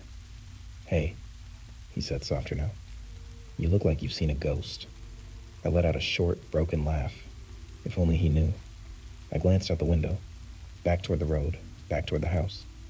It was just a shadow in the distance now, a forgotten thing at the edge of town. From here, it looked like nothing more than a crumbling ruin, abandoned and still. Except for the window, she was still there. The woman in white, hanging, watching. A cold dread coiled in my stomach. I turned back to the attendant. "That house," I managed, my voice hoarse. "Mudhouse Manor, you know it?" The man's face darkened. His gaze flicked past me, out toward the road, then back again. "Ain't nobody been in that house for years," he said. I swallowed. "I was just there." He didn't react at first, just stared at me, eyes unreadable. Then slowly he set his newspaper down on the counter. "You sure about that?" I frowned. What do you mean? He let out a long breath, rubbing a hand over his weathered face. That place ain't real. Not anymore. A chill ran through me. I was just inside. I hesitated, my mind racing through the things I'd witnessed. The girl, the hanging woman, the laughter. I saw something. The man shook his head. Ain't been a house there in years, he said again. Burned down in 78, nothing left but the foundation. The world tilted slightly beneath me. My hands gripped the edge of the counter to steady myself. No, I whispered. That's not possible. I was inside. I walked through the rooms. But the words died in my throat. Because I knew. Deep down, in the marrow of my bones, I knew. Whatever I had stepped into tonight, it hadn't been a house. Not anymore, and it hadn't let me go. Not really. The gas station light flickered. Somewhere outside, the wind whispered my name. The gas station felt too bright, too artificial, as if the fluorescent lights were the only thing holding back the dark. I gripped the counter harder, trying to make sense of what the old man had just told me. Burned down. In 78, I had been inside. I had seen the walls, touched the staircase, smelled the decay. I had stood in that house, but if what he was saying was true, then what had I stepped into? I forced myself to take a breath. You're telling me there's nothing there?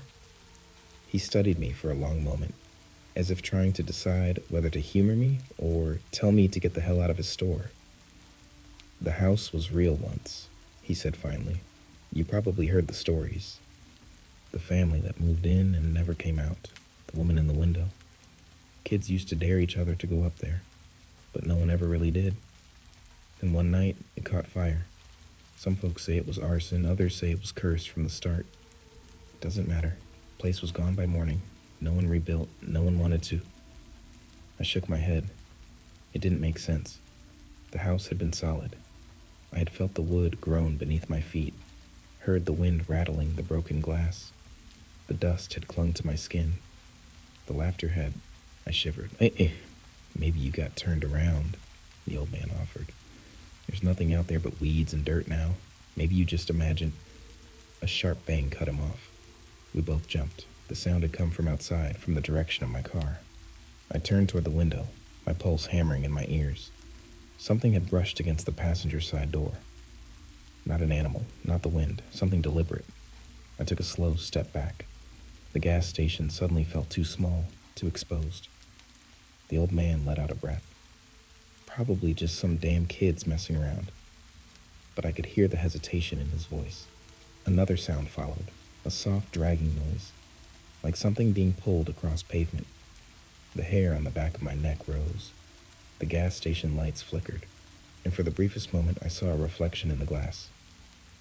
Not mine, not his, a girl, standing just behind me, her head tilted at an impossible angle, her white nightgown stained with something dark. Her fingers twitched at her sides, curling, uncurling, like she was getting ready to grab something. Then the light steadied. The reflection was gone. I spun around. Nothing. But I could still feel her.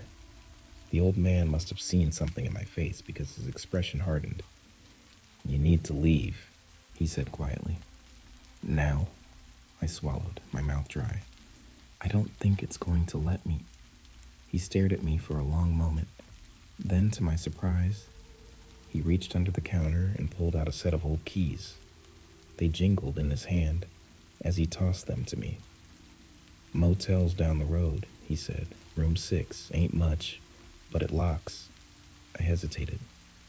Why are you helping me? His gaze flicked to the window, then back to me. Because I've seen this before. The weight of his words settled into my bones. I took the keys. The air outside was colder than before. The sky had darkened, thick clouds swallowing the stars. I walked quickly, keeping my eyes ahead, trying not to think about what might be watching from the tree line.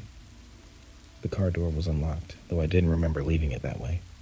I slid in, shoved the key into the ignition, and turned it. The engine coughed once, then died. I twisted the key again. Nothing. The dragging sound returned, closer now. I gripped the steering wheel, pulse pounding. The rearview mirror showed only darkness.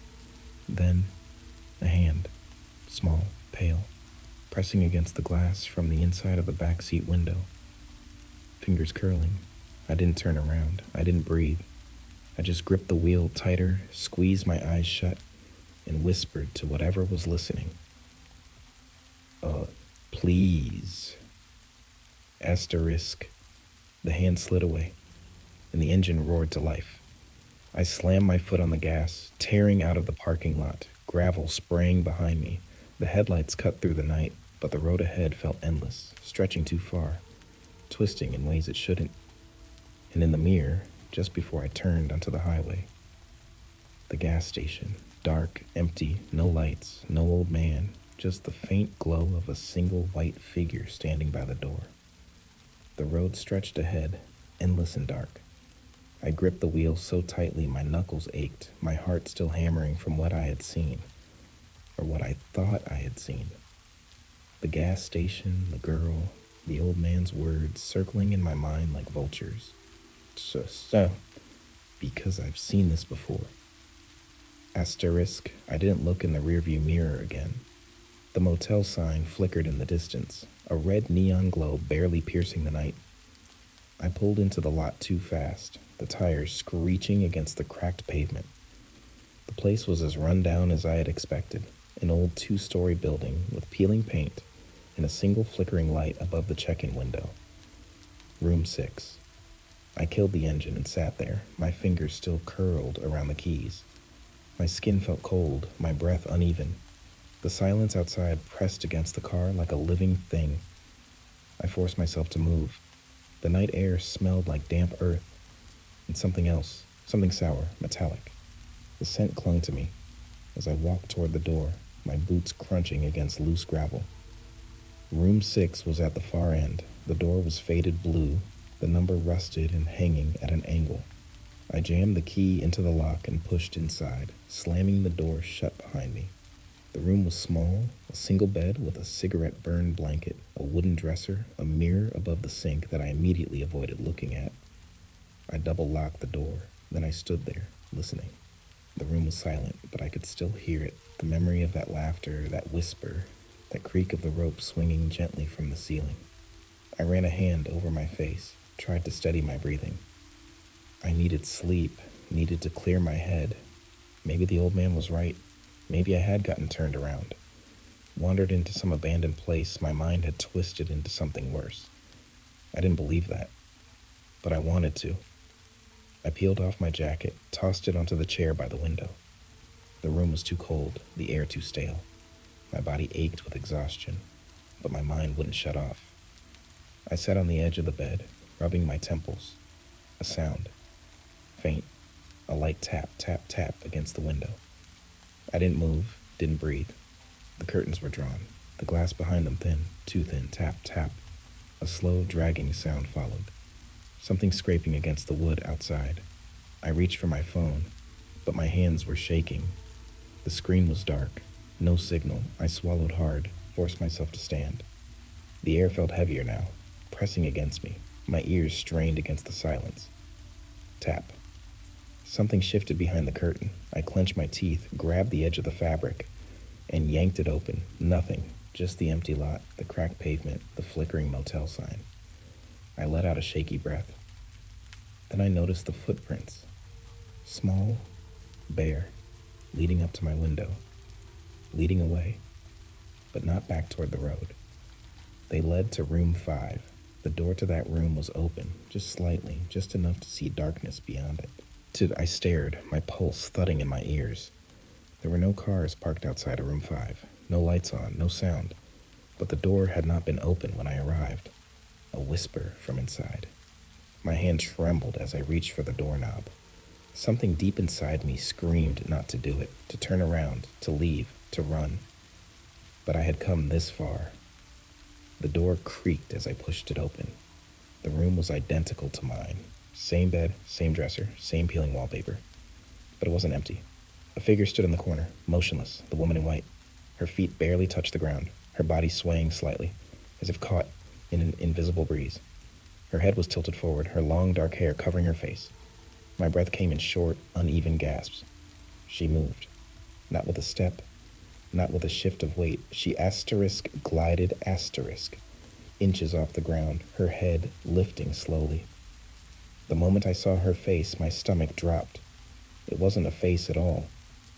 It was empty, a hollow void where her features should have been. A blackness so deep it seemed to pull the light from the room. I stumbled back, my foot catching on the carpet. My body hit the floor hard, pain jolting through my shoulder.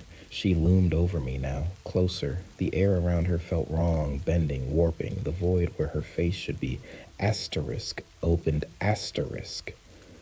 And the laughter poured out. Not one voice, dozens, hundreds, layered on top of each other, rising and falling, filling the space, pressing against me. I scrambled back, my hands clawing at the floor, trying to get away, trying to get out. The walls around me blurred. The room felt wrong, smaller, twisting. I reached the door, and it slammed shut. Darkness swallowed me whole. Silence, cold. And then, light. I gasped, blinking against the sudden brightness. My body ached, my head swam. I was standing outside. The motel was gone. The gas station was gone. The road was gone. I was standing in front of the house, Mud House Manor, whole, untouched, as if it had never burned. The front door was open, and from within the sound of laughter, soft, waiting. I turned to run, but I couldn't. My feet wouldn't move. The house had me now, and this time it wasn't going to let go.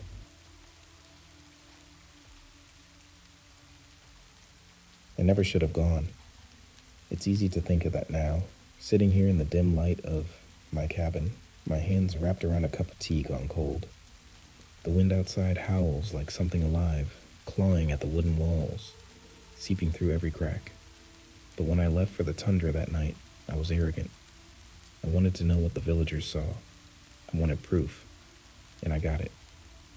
The truck's engine rumbled low as I drove out beyond the village, past the last standing trees, where the world became a frozen wasteland of ice and darkness. It was a moonless night, the kind that makes you feel like the only person left alive. My headlights cut through the black, revealing nothing but endless snow stretching toward the horizon. The villagers believed this place held power, a place where spirits whispered secrets of the future, a place of revelation. I wasn't one to believe in folklore, but something about their reverence unsettled me. When they spoke of the tundra, their voices carried an unspoken weight. The children, the couples, the dying, they all sought something here. I wanted to understand. I pulled the truck to a stop in the middle of the frozen expanse and stepped out, my boots crunching against the hardened snow. The cold hit me immediately, sharp and unrelenting, slipping beneath my layers like icy fingers. I climbed onto the hood of my truck, tucking my gloved hands into my coat, and waited. The hours stretched, the cold gnawed at my skin, my breath fogged in the air, curling upward like smoke. I kept telling myself it was nonsense, that nothing would happen, that I'd go back to the village, shrug and laugh it off. Then I heard it, a footstep, crunch. I froze, my heart slamming against my ribs. The tundra was empty. There was no one here. Crunch. Another step closer now. I turned my head slowly, my breath hitched. A man stood in the darkness. His skin was gray, stretched thin over bones that jutted out at odd angles. His eyes, sunken and yellowed, locked onto mine with an intensity that made my stomach churn. He wheezed as he breathed, his chest rising and falling with a sickly rattle. One arm hung at an unnatural angle, as if it had been broken and left to heal wrong. His legs were marred with old scars, skin twisted and torn. I couldn't move. The man took a step forward, the snow beneath his feet turning red. I could smell it now, blood coppery and thick in the freezing air. His breath came in wet, shuddering gasps, visible in the cold. He didn't speak. He only started. I blinked, and he was gone. My body jolted into motion. I spun in frantic circles, searching the empty tundra, but there was nothing, no footprints, no sign that anyone had ever been there, except for the blood. A pair of bloody footprints remained where he had stood, the dark red stark against the untouched snow. My stomach twisted. The air felt wrong, heavy with something unseen, something watching. I ran. I didn't care if I slipped on the ice. Didn't care if my truck skidded and flipped. I just had to leave. My hands shook as I shoved the key into the ignition, my breath ragged and uneven.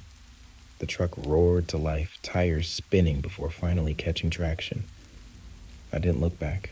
The village was waiting when I arrived. A few men stood near the edge of the road, their faces illuminated by lantern light. They knew where I had gone. They were waiting to see if I'd return. I threw the truck into park and stumbled out, my legs still trembling from the cold, or maybe from fear. One of the villagers, a man named Elias, stepped forward. His face was lined with age, but his eyes were sharp, watching me carefully. "What did you see?" he asked. I swallowed, my throat dry. "A man, sick, broken." My voice cracked. "What does it mean?" Elias inhaled slowly, his expression unreadable. The others behind him shifted uneasily. "The spirits show only one thing," he said, his voice low. "They show their visitors." 1 year into the future, my stomach dropped. The world seemed to tilt, my vision narrowing. The sick man, the broken bones, the blood, I had seen myself. A year from now, I will be him. I didn't speak. I couldn't. My mind was stuck, looping the words over and over. But they refused to take shape, refused to settle into meaning. The spirits show only one thing. They show their visitors. A year in the future. A year. Elias was still watching me, his face unreadable. Around him, the other villagers stood in uneasy silence, waiting for something, maybe for me to scream, to break, to collapse into the snow, and beg them to tell me it wasn't real. I wanted to. Instead, I turned and climbed back into my truck. My hands were numb, not from the cold, but from something deeper. Something that pulsed through my veins like ice water. I shut the door, gripped the wheel so tightly my knuckles ached, and drove. The road blurred beneath my headlights, a streak of endless white. I tried to focus on the movement, on the steady hum of the engine, but my mind kept pulling me back. Back to the tundra, back to the man, back to myself. I saw every detail again, the gray, wasted skin, the twisted arm, the scars that marred his body. My body. It had been me. Not just something like me, not a resemblance, but me.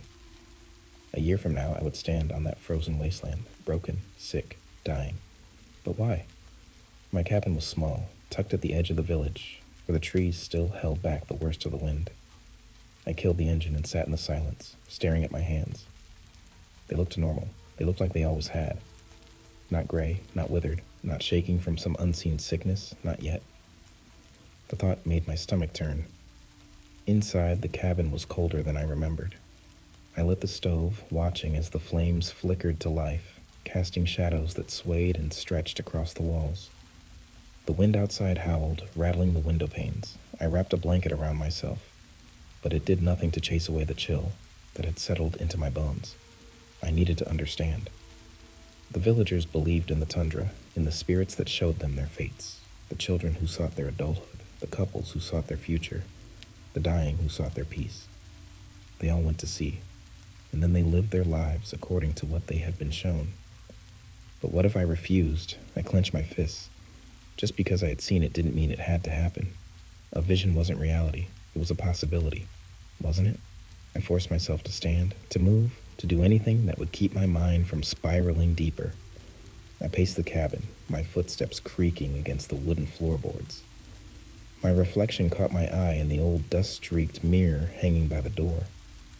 I looked closer. My face was pale, my eyes wide, but nothing else had changed. I leaned in, searching for something, anything, that would prove I'd already begun turning into the thing I had seen. My breath fogged against the glass. A sharp knock at the door made me jerk away. For a moment, I didn't move. I barely breathed. Then it came again, 3 slow raps against the wood. I turned the handle and pulled the door open. Elias stood outside, wrapped in heavy furs, his lantern casting a dim, flickering light over his weathered face. Snow had begun to fall again, drifting lazily from the black sky. "You're afraid," he said. I swallowed, gripping the edge of the door. "Shouldn't I be?" Elias nodded, as if he had expected the answer. "It doesn't always mean what you think." My mouth felt dry. Then what does it mean? He exhaled, his breath curling into the cold air. Sometimes it's a warning, sometimes it's a promise, and sometimes it's something else entirely. That's not an answer. Elias tilted his head slightly. It's the only answer we've ever had. A gust of wind sent snow spiraling between us, and I shivered despite the heat from the stove at my back. What do I do? I asked. He studied me for a long moment. You wait, and you watch. Then he turned and walked away, his lantern swinging, casting long shadows that stretched and disappeared into the dark. I stood there, listening to the sound of his footsteps fading into the night, until all that remained was the wind. Wait. Watch. The words followed me as I shut the door and locked it. They followed me as I sat back down, as the fire crackled, as the night stretched on. I wanted to believe that was all I had to do. But deep down, I knew better. Something had already started, and waiting wouldn't stop it. The days passed, but the feeling didn't leave me. The tundra stayed with me, creeping into the edges of my thoughts like frostbite spreading beneath the skin. I went about my life as usual, chopping wood, trading with the villagers, pretending that everything was fine. But it wasn't. Something had changed. It started with the cold. It had always been cold here, but this was different. No matter how many layers I wore, no matter how close I sat to the fire, I couldn't shake the feeling of ice settling into my bones. My fingers were always stiff. My breath always visible in the air, even inside my cabin. I told myself it was just my imagination, a trick of the mind. Then came the dreams. They were never the same, but they always ended the same way. I was standing in the tundra staring at myself, the sickly, broken version of me. His gray skin stretched too tightly over his bones, his yellowed eyes staring with something almost like pity. I never heard him speak, but I always knew what he was thinking. It's coming. I would wake up drenched in sweat, gasping for breath, my body shaking from more than just the cold. The fear never faded easily. It clung to me throughout the day, an invisible weight pressing down on my chest. The villagers had changed too. At first, they treated me the same as they always had. Nods of greeting, short conversations, exchanges of goods.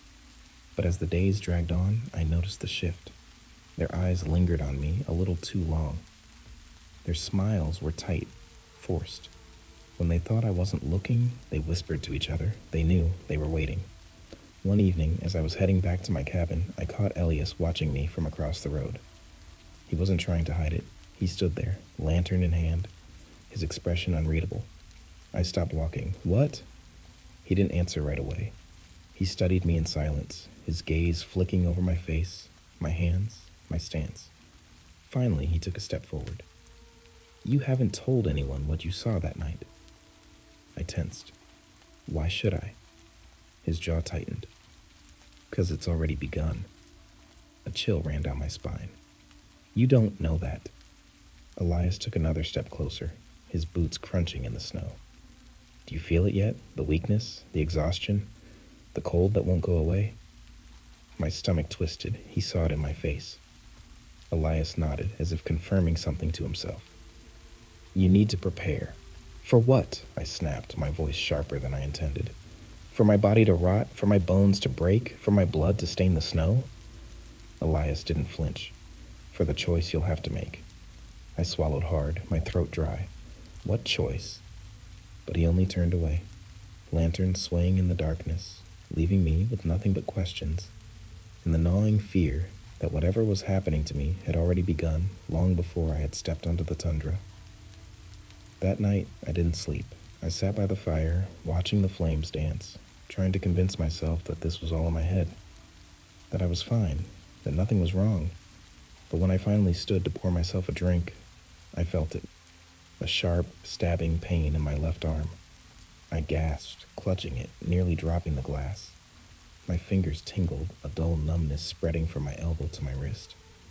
I rolled up my sleeve, expecting nothing, praying for nothing.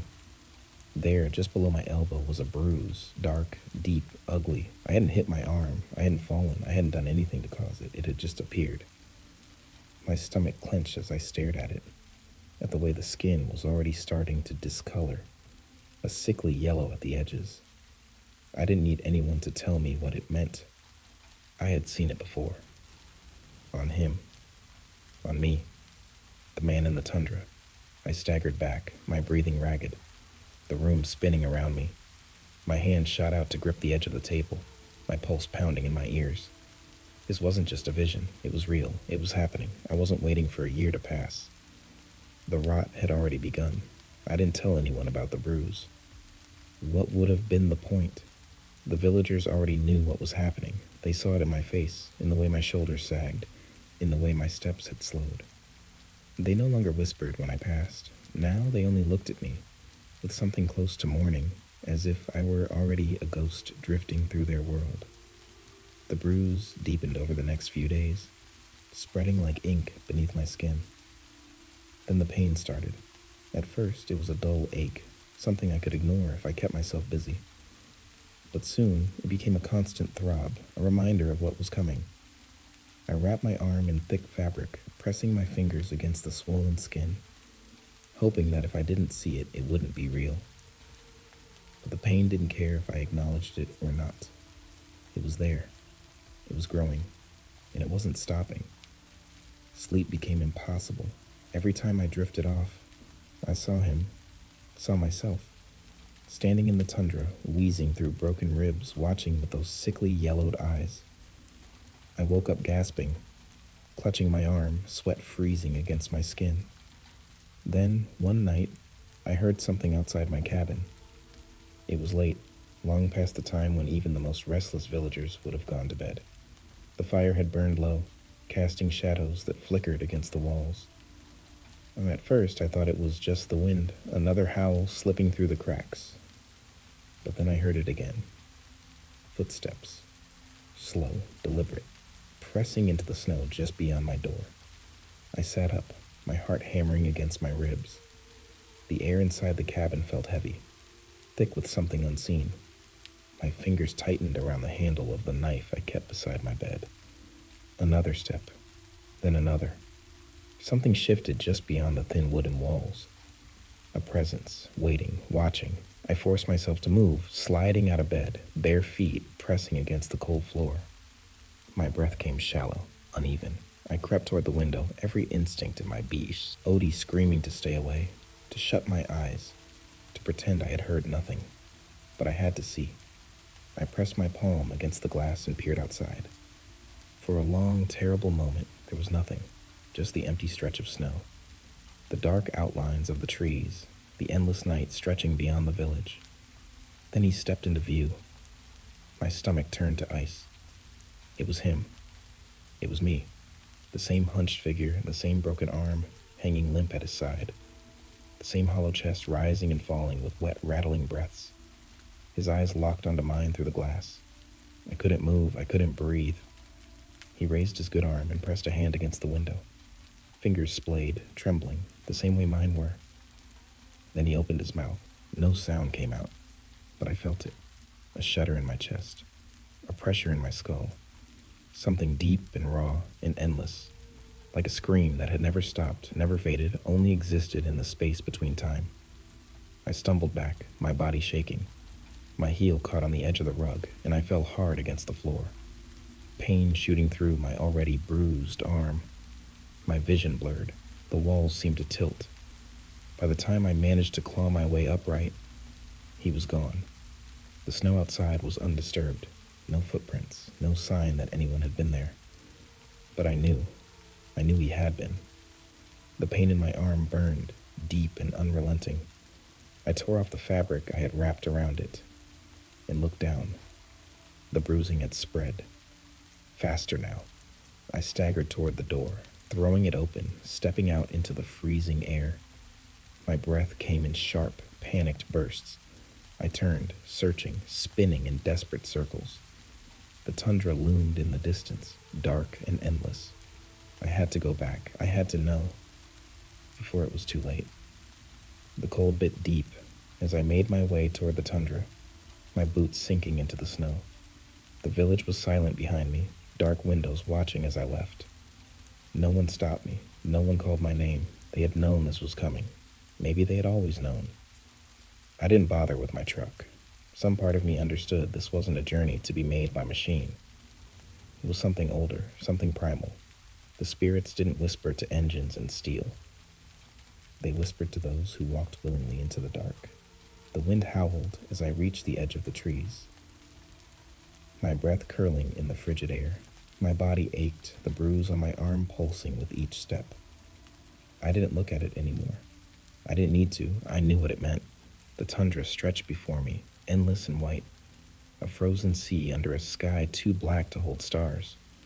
I kept walking, the wind pressing against me like unseen hands. The deeper I went, the heavier the air became, thick with something unseen. And then I heard it. Footsteps, not behind me, not in front of me, beside me. I turned my head. He was there, moving step for step with me, his body hunched, his breath rattling, the same broken arm, the same twisted scars, the same face, my face. I wanted to run, I wanted to stop, but I did neither. I walked. He walked. The tundra swallowed us whole. The cold wrapped around my lungs, my legs growing heavier with each step. My vision blurred, spots of black creeping at the edges. The wind screamed, but I wasn't sure if it was the wind anymore. Then he stopped. I felt it more than I saw it, the sudden absence of movement beside me. I turned my head, my breath catching in my throat. He stood a few feet away, shoulders rising and falling in ragged gasps. His yellowed eyes locked onto mine. And then slowly, painfully, he raised his shaking hand and pointed at me. No, not at me, at my arm. I looked down. The bruise had spread, deep veins of black crawling beneath my skin, twisting like roots. My fingers trembled as I reached up, pressing against my ribs. My breath came shallow, wrong. Something inside me rattled, loose and wet. It was happening. The sickness, the breaking. I was becoming him. Panic clawed at my throat. My knees buckled, the snow rushing up to meet me. My breath came in short, desperate gasps, ice burning in my chest. I didn't want this. I didn't want to become this. The figure moved toward me, slow, deliberate. He knelt, his broken form casting a long shadow over the snow. His hand, shaking and pale, reached toward my face. I flinched, but he didn't touch me.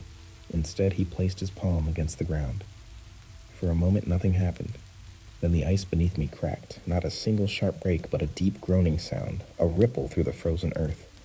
A chasm split open between us, black and endless. A wind rushed upward from its depths, carrying whispers, voices too many to count. The spirits. I understood now. This was the choice Elias had spoke. Enough. To stay meant to become him, to rot, to wither, to suffer a year of breaking until I returned here, hollow and dying, or I could let go. The ground trembled, the chasm widened, the figure, my future, stared at me with something almost like sadness. And then slowly he leaned forward and fell. The wind swallowed him, the shadows devouring his form as he tumbled into the black. No scream, no struggle, just silence. I knelt there gasping, my hands sinking into the snow. The chasm remained open before me, a doorway to something beyond understanding. I could follow or I could go back. I didn't know what lay beyond that darkness, but I knew what waited if I turned around. A year of sickness, a year of breaking, a slow march to this same moment, this same choice. The wind howled, urging me forward. I closed my eyes, and I made my decision. When the villagers found me the next morning, I was lying in the snow at the edge of the tundra. My pulse was weak, my skin frozen, but I was alive. They carried me back to the village, wrapped me in furs, forced warmth into my body. Days passed before I could stand again, weeks before I could speak of what I had seen. But when I did, Elias only nodded. "You chose," he said simply, and that was the end of it. No further questions, no explanations. The sickness never came. The bruises faded, the pain disappeared. I had seen my future, and somehow I had walked away from it. But some nights, when the wind howls through the village, I wake with the taste of ice in my lungs. And I wonder if I had looked deeper into that chasm, if I had listened to the whispers, What would I have seen waiting for me on the other side? I don't think I'll ever know. But I do know this. The tundra does not lie. And somewhere out there in the darkness, something is still watching.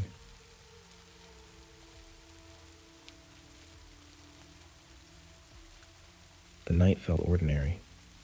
That was the worst part. I was slouched on the sofa, controller in hand, the glow of my gaming PC painting shifting colors across the walls. My family had gone out for the evening, leaving me alone in the house. I didn't mind. It was nice, actually. No distractions, no noise. Just me, my game, and the quiet hum of the night. Outside, the wind whispered through the trees, the occasional creak of the house settling, normal sounds I had grown up with. Then came the knock. It wasn't loud, just a soft tap against the window to my left. Light enough that I almost thought I imagined it. I paused the game, listening. Nothing. I waited a moment longer before standing and walking to the window. The glass reflected my face, lit by the dim glow of the screen behind me. I squinted, peering out into the dark yard. Nothing. Just the empty street, the wind rustling the trees, the neighbor's porch light flickering in the distance. I exhaled, shaking my head, and shut the window just in case. Probably just a tree branch, or my mind playing tricks on me after staring at a screen for too long. I sat back down, controller in hand, the familiar weight grounding me. The game loaded up again, and I let myself fall into it, my focus narrowing to the mission ahead. Then, for no reason at all, I turned my head. She was there, outside the window. A woman. No, a shape, something barely human, barely real. Her face was obscured by the darkness, but her neck was long, too long, stretching unnaturally as she peered into the room. Just watching. I froze, my breath caught in my throat. My fingers tightened around the controller. She didn't move, didn't blink, just stared, then gone, like she had never been there at all. I scrambled to my feet, nearly tripping over the coffee table. My heart slammed against my ribs as I lunged toward the window. Throwing it open, the yard was empty. I leaned out, my breath clouding in the cold night air, scanning every shadow, every inch of the space where she had been. But there was nothing. No footprints in the dirt, no shifting in the darkness.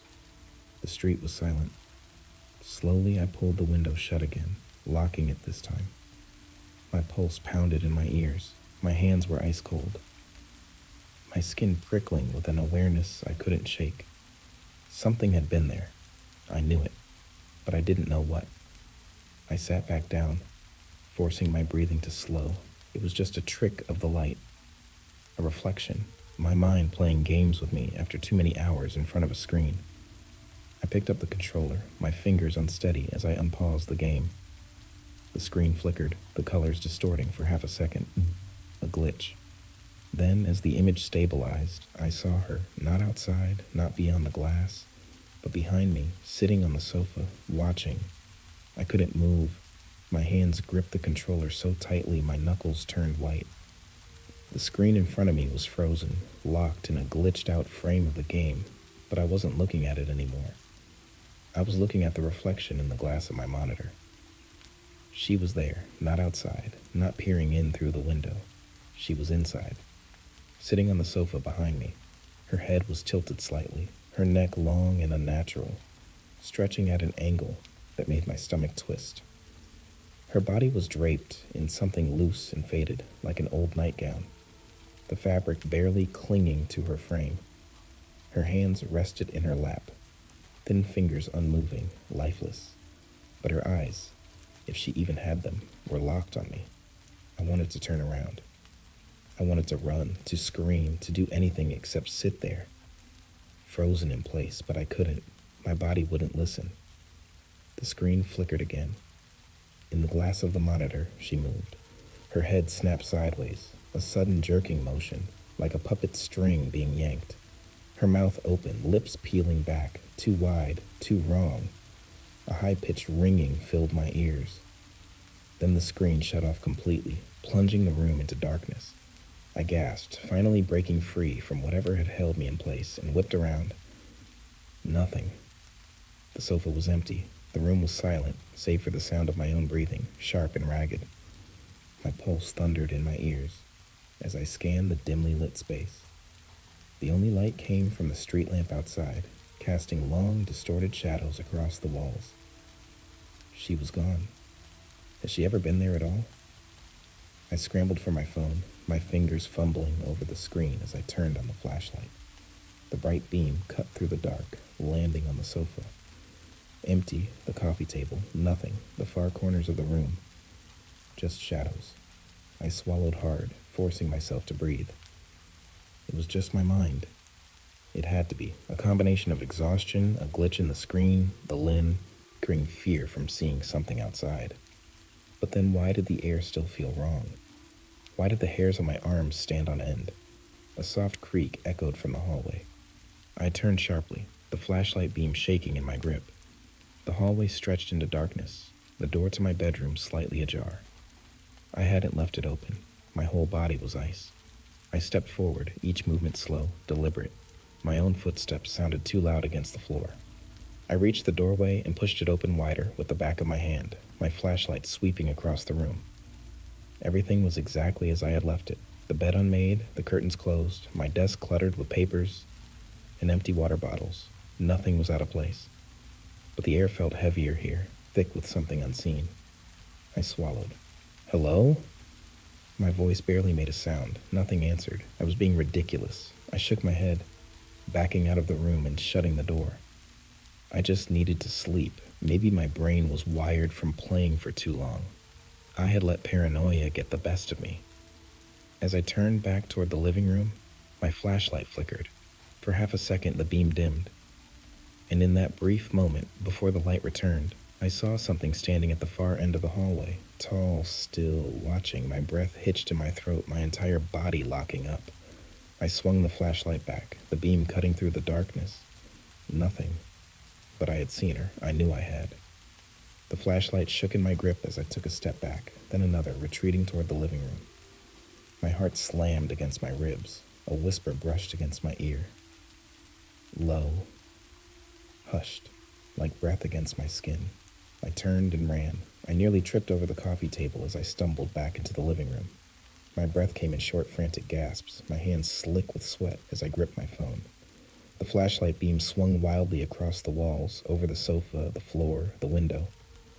Empty, but she had been there. I knew what I saw.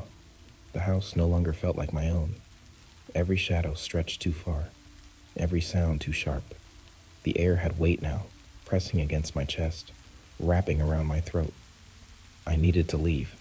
I bolted toward the front door, yanking it open so hard it rattled on its hinges.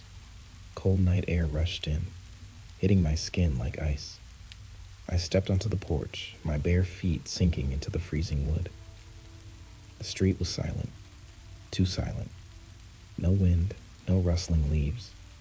The neighbor's porch light, always flickering, was dead. The houses across the street were dark, their windows like empty eyes staring back at me. Something was wrong. I turned, my pulse hammering, and glanced back inside the house.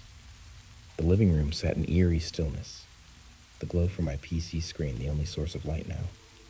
It had turned back on. I hadn't touched it. The game was still frozen. And in the reflection on the glass of the monitor, I saw her. She wasn't outside anymore.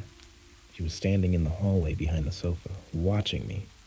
I choked on my breath, stumbling back onto the porch steps. My phone slipped from my fingers, landing with a dull thud against the wood. The flashlight blinked out. For a long, agonizing second, the only sound was my own heartbeat pounding in my ears. Then, a soft creak. From inside the house, slow, methodical, footsteps. She was moving. I wanted to run. Every instinct screamed at me to get away, to flee down the street, to find anyone, anywhere, but my legs wouldn't move. My body refused to obey. The door, still hanging open, let the darkness spill out into the night. And from within that darkness, I heard it. A whisper, not words. Not exactly, more like a breath, a sigh, something just beneath the range of hearing. But I felt it inside me, crawling under my skin, slithering into my bones. My stomach twisted violently. I forced my legs to move, bending down to snatch up my phone, my fingers fumbling over the screen. The flashlight flared back to life, illuminating the doorway. Empty. I knew she was there. I couldn't see her, but I knew. I swallowed hard, forcing myself to take slow, careful steps back toward the door. If I ran, if I turned my back on her, I wasn't sure what would happen. I didn't want to find out. My phone screen flickered, static buzzing faintly through the speaker. And then, just as I reached the threshold, a hand shot out from the darkness inside. Thin, wrong, fingers stretched too long, the skin gray and lifeless. It grabbed the edge of the doorframe, nails scraping against the wood. I stumbled backward with a strangled gasp. The hand twitched, gripping tighter. Then, slowly, she pulled herself forward. Her head emerged first, tilting at an unnatural angle, her neck stretching to R. Her mouth hung slightly open, her lips cracked and dark. The sockets where her eyes should have been were hollow, black, empty, but she was looking at me. I felt it. A sharp, searing pain shot through my skull, a pressure behind my eyes so intense I nearly collapsed. My vision blurred, the world around me distorting, shifting, unraveling. The house, the street, the night, everything around me flickered. For one horrifying second, I wasn't outside anymore. I was inside, sitting on the sofa, watching myself standing in the doorway. I gasped, blinking, and just like that, it was gone. The street, the night, the cold air around me. I was back on the porch, my chest rising and falling in ragged breaths. But she was closer now. Her fingers flexed against the doorframe. She was coming through. I did the only thing I could think of. I slammed the door shut. The door slammed with a force that rattled the walls. My hands shook as I pressed my weight against it, fingers digging into the wood. My breath came fast, uneven, fogging the air in front of me. Silence. Then a soft tap. Barely audible, just a single deliberate knock on the other side. I swallowed hard, heart hammering against my ribs. The air felt thick, pressing against me like something unseen was wrapping around my chest, squeezing. Tap, tap, 2 more knocks, gentle, patient. I squeezed my eyes shut, my mind racing for a way out. My family was still out. No one was coming to help me. The thought of running outside into the empty street made my stomach twist. The world out there didn't feel real anymore. Another knock. I forced myself to move, stumbling away from the door, barely able to feel my legs. My phone was still clenched in my hand, the screen flickering with static again. No signal, no Wi-Fi. A sound came from deeper in the house, a slow creak like weight shifting on the floorboards. My whole body went rigid. She was still inside. I turned, my eyes darting toward the hallway. My bedroom door was open again, wide open. I knew I'd closed it. Something moved in the darkness beyond it. A shape, a shadow stretching along the floor. I took a step back. My foot hit the edge of the coffee table, knocking over a glass. It shattered on the hardwood, the sound like a gunshot in the silence. Everything went still. The shadow in the hallway stopped moving. Then slowly it began to rise. Not like someone standing, more like something unfolding, lifting itself up in sharp, jerky motions, too fast, too unnatural. The shape stretched, elongated, the ceiling too low to contain it. A whisper brushed against the air. Not a word, just the sound of breath escaping lips that shouldn't be there. The overhead lights flickered. Then, all at once, they went out. Darkness swallowed everything. I couldn't see, couldn't breathe. A sound, so quiet it barely existed, filled the air around me. A shuffling, a dragging, like bare feet moving across the floor. Coming closer, I turned and ran. My hands hit the wall as I scrambled through the dark, moving blindly toward the kitchen. My fingers fumbled along the counter, knocking over plates and cups, searching for something, anything I could use. The fridge light. I yanked the door open, flooding the kitchen with pale, flickering light. For a brief second, I thought I was alone. Then, in the reflection of the microwave door, I saw her standing behind me. My scream caught in my throat. I spun around, swinging blindly. The kitchen knife block was right there, but my hands were shaking too hard to grab one. The light from the fridge flickered again. She didn't move, just stood there, inches away, head tilted, her hollow gaze locked onto me. Then her mouth twitched. It wasn't a smile. It was worse. Like something trying to remember how to move lips, how to mimic an expression it had only ever seen, never understood. My vision blurred with panic. I lunged sideways, knocking over a chair, forcing my body toward the back door. My hand slammed against the cold metal handle. Locked. Behind me, the fridge light flickered once more. Then it went dark. The whisper came again, closer this time, right against my ear. I spun, my hand finally closing around a knife, raising it with a shaking grip. But the kitchen was empty. She was gone. I stood there, chest heaving, the cold of the night pressing in through the window. My heartbeat thundered in my ears. I wasn't safe. She wasn't gone. She was waiting. Somewhere in the dark. The kitchen felt too quiet, too still. I gripped the knife so tightly my fingers ached. The fridge door hung open, casting a weak, flickering glow across the room. My own shadow stretched along the floor, distorted, wrong. My breath came fast, uneven, and the silence pressing against my ears like cotton. She was still here. I could feel her. Watching, waiting. I turned, knife raised, scanning the darkness. The living room sat in eerie stillness. My gaming PC was still on, but the screen was pure static now, the soft hiss breaking the silence. The sofa was empty. The hallway was empty. But I knew better than to believe that. She wasn't gone. She was somewhere I wasn't looking. I took a slow step forward, my heartbeat pounding against my ribs. The floorboards creaked under my weight, a sound that felt deafening in the silence. My eyes flicked to the window, half expecting to see her outside again, neck stretched unnaturally, head tilted, watching. But the window showed something worse.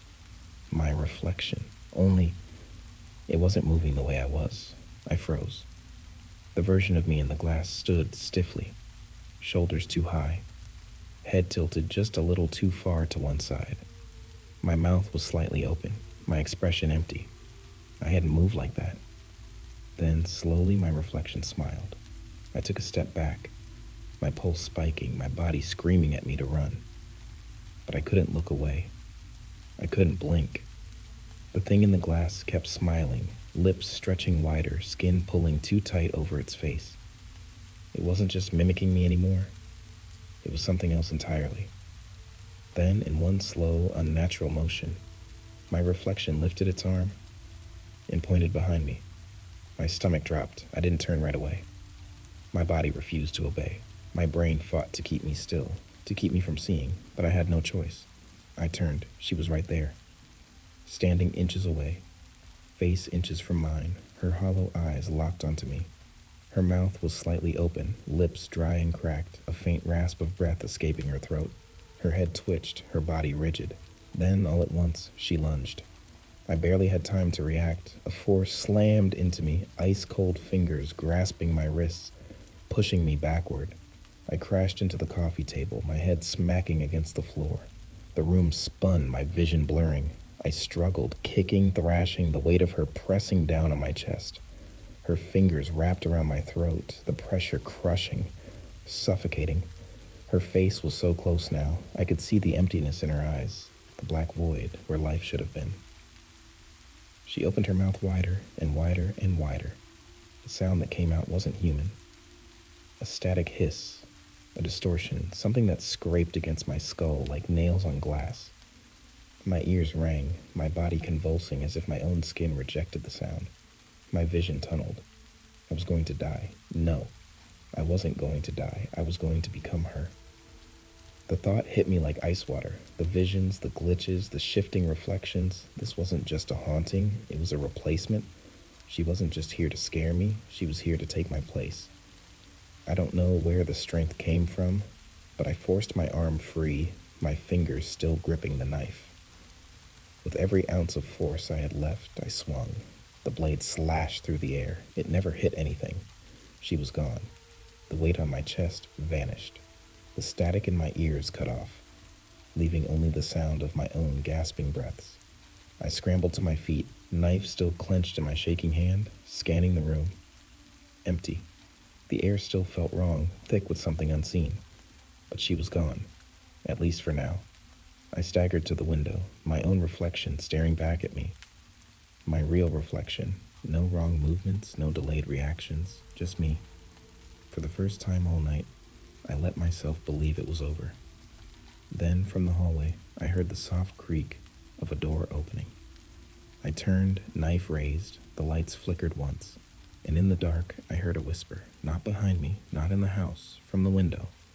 I turned back slowly. In the glass, my reflection was still standing, still watching, but this time, it wasn't smiling, it was reaching for me.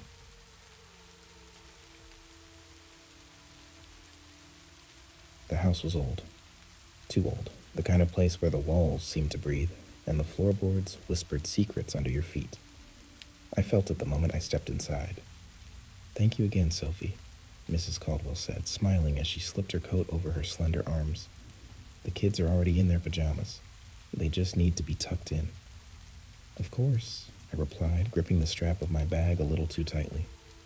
"You two have fun at the movie." Mr. Caldwell checked his watch. "We should be back by midnight. If you need anything, our landline is in the kitchen."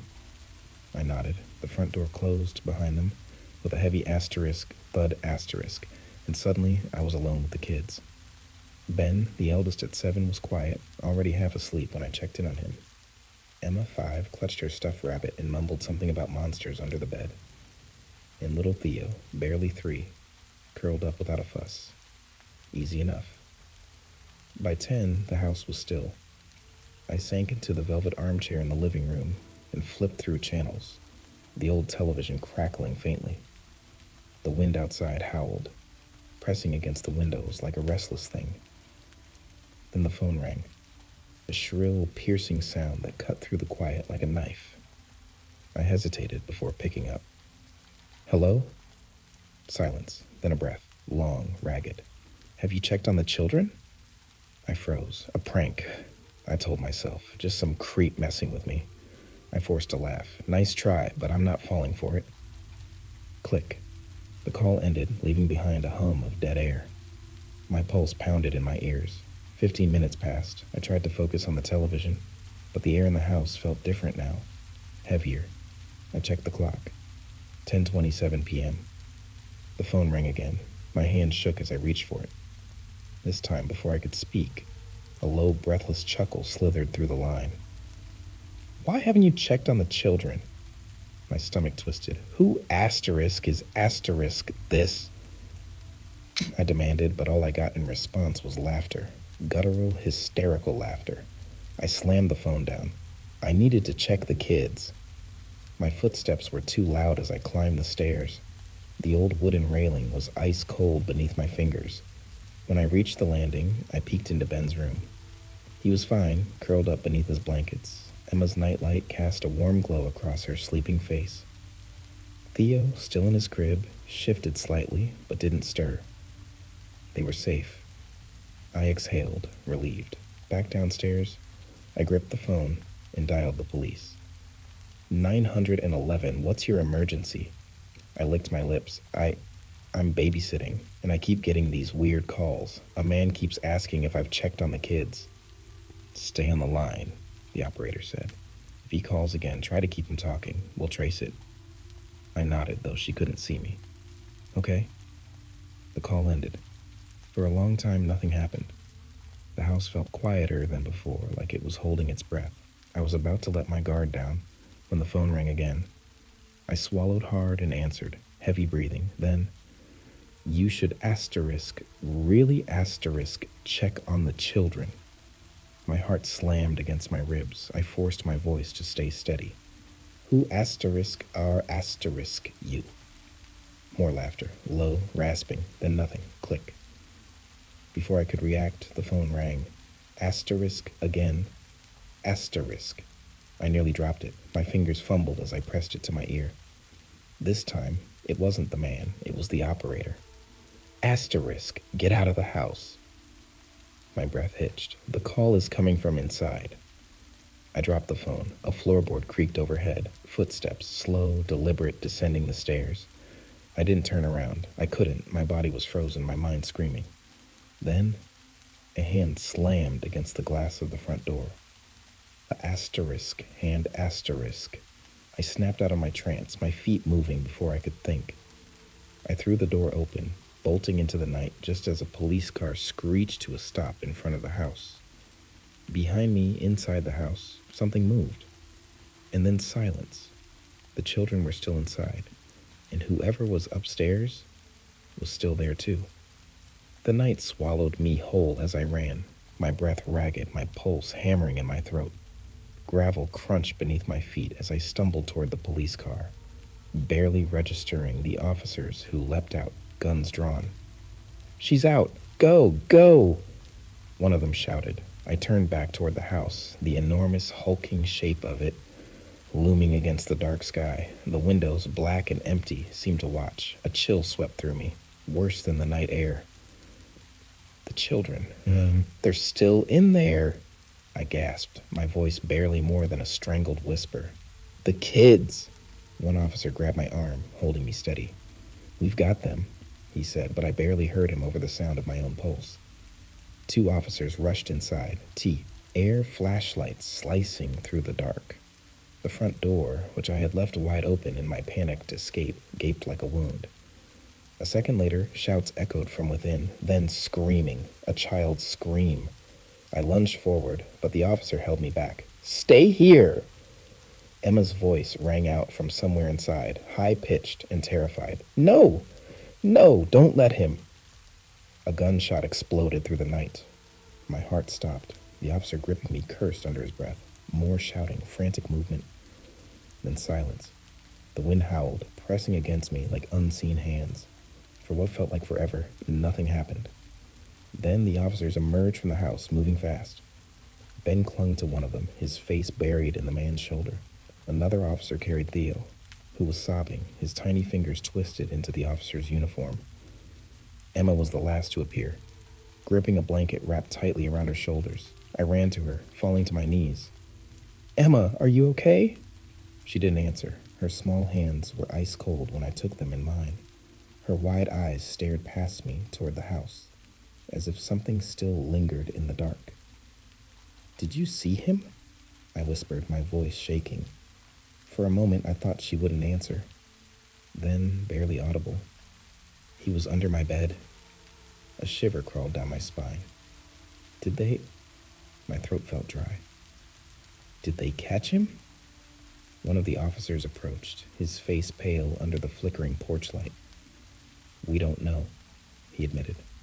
"The back door was open when we got inside. If he was there, he's gone now." A sickening dread settled in my stomach. "What about the gunshot?"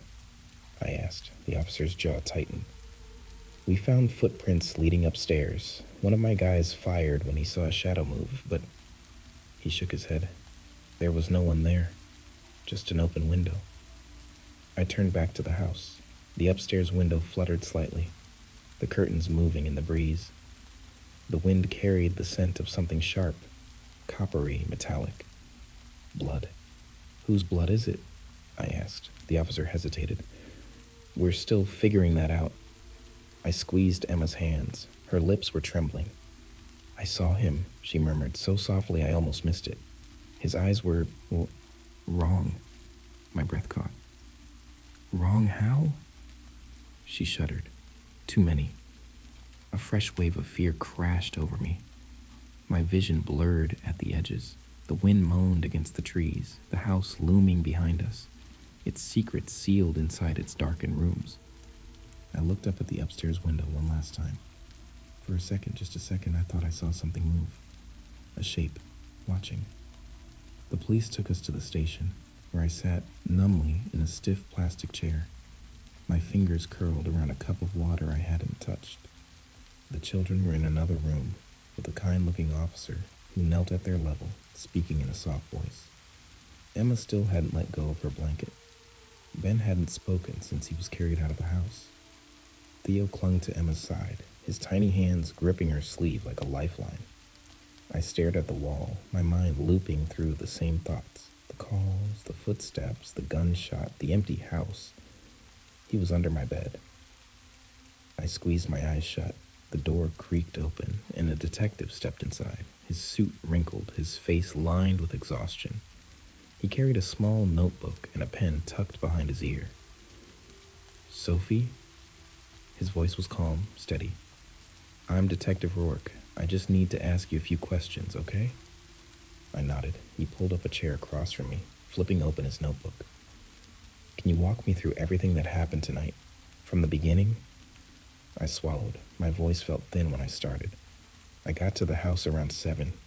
Mr. and Mrs. Caldwell were going to a movie, so I put the kids to bed around 9.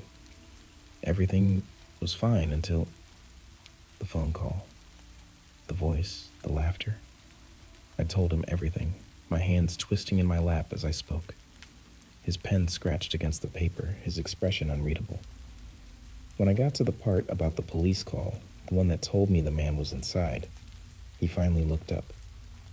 "You said you heard footsteps coming down the stairs?" I nodded. "Did you see him?" "Then no." My fingers tightened around the cup. "But when I ran out, something hit the door. A hand. It was right there, right behind me." His pen paused, and then he was gone? I exhaled shakily. "Yeah." Detective Rourke tapped his notebook against the table. "There's no sign of forced entry," he said carefully. "No broken locks, no smashed windows." I frowned. "But the back door was open, right?" He nodded. "It was. But that house is old. Could have been left unlocked." He hesitated. "The only prints in the house belonged to you, the kids, and the Caldwells." A cold weight settled in my stomach. "That's infancy, Ibel." My voice was barely above a whisper. "We're still running tests," he said, his tone measured. "But if someone was there, he didn't leave any prints. Not on the doors, not on the phone." The phone. My mind reeled. "What about the calls?" I asked. Rourke sighed, rubbing a hand over his jaw. "We traced them." He paused, his gaze heavy. "The first 2 came from a disposable phone. No name, no owner. And the last one?" A beat of silence. "The upstairs landline." I shivered. "You said the kids were asleep when the call started," Rourke continued. "You're sure?" "Yes," I said immediately. "They were in bed when I checked."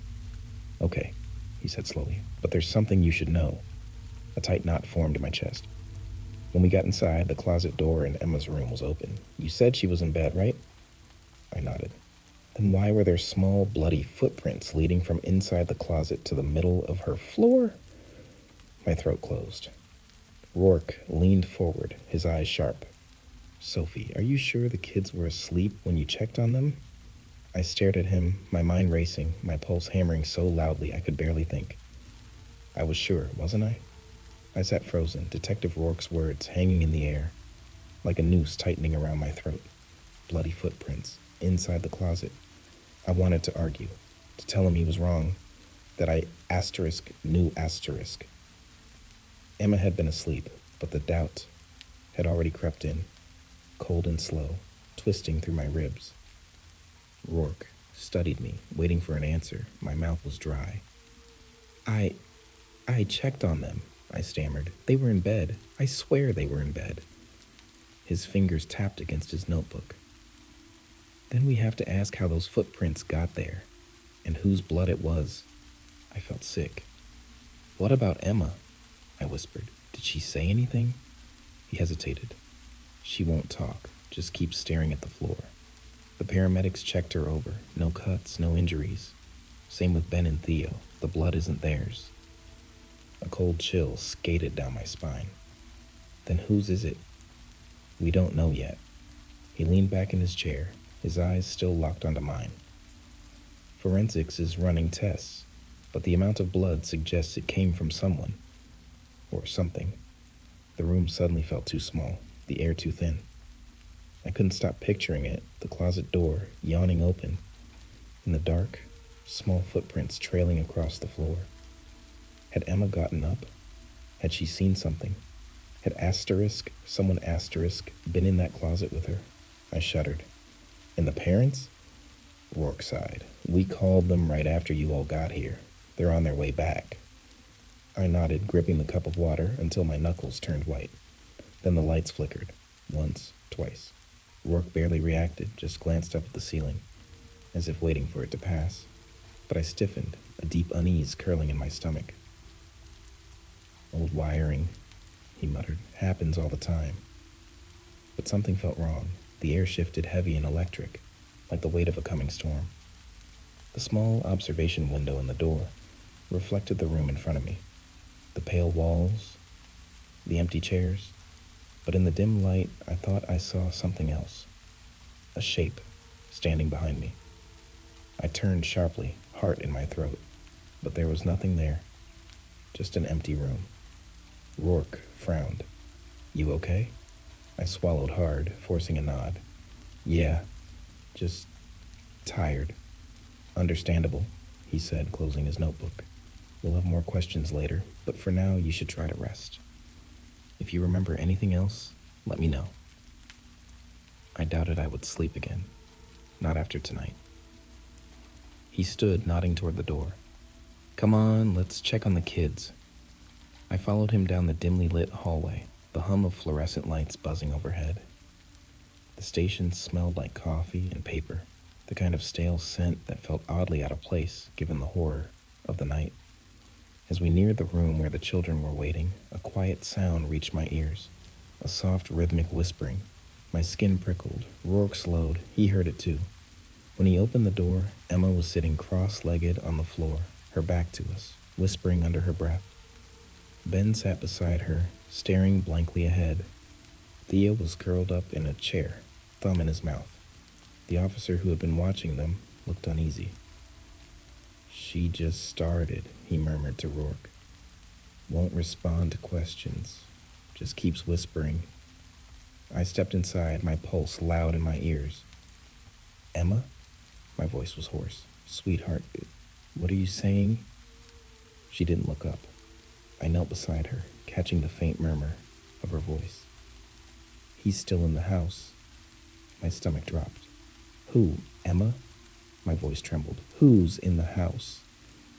She slowly turned her head toward me, her wide eyes dull, distant. The man with many eyes. Ice spread through my veins. I grabbed her shoulders, panic rising. "Emma, asterisk? Who is he, asterisk?"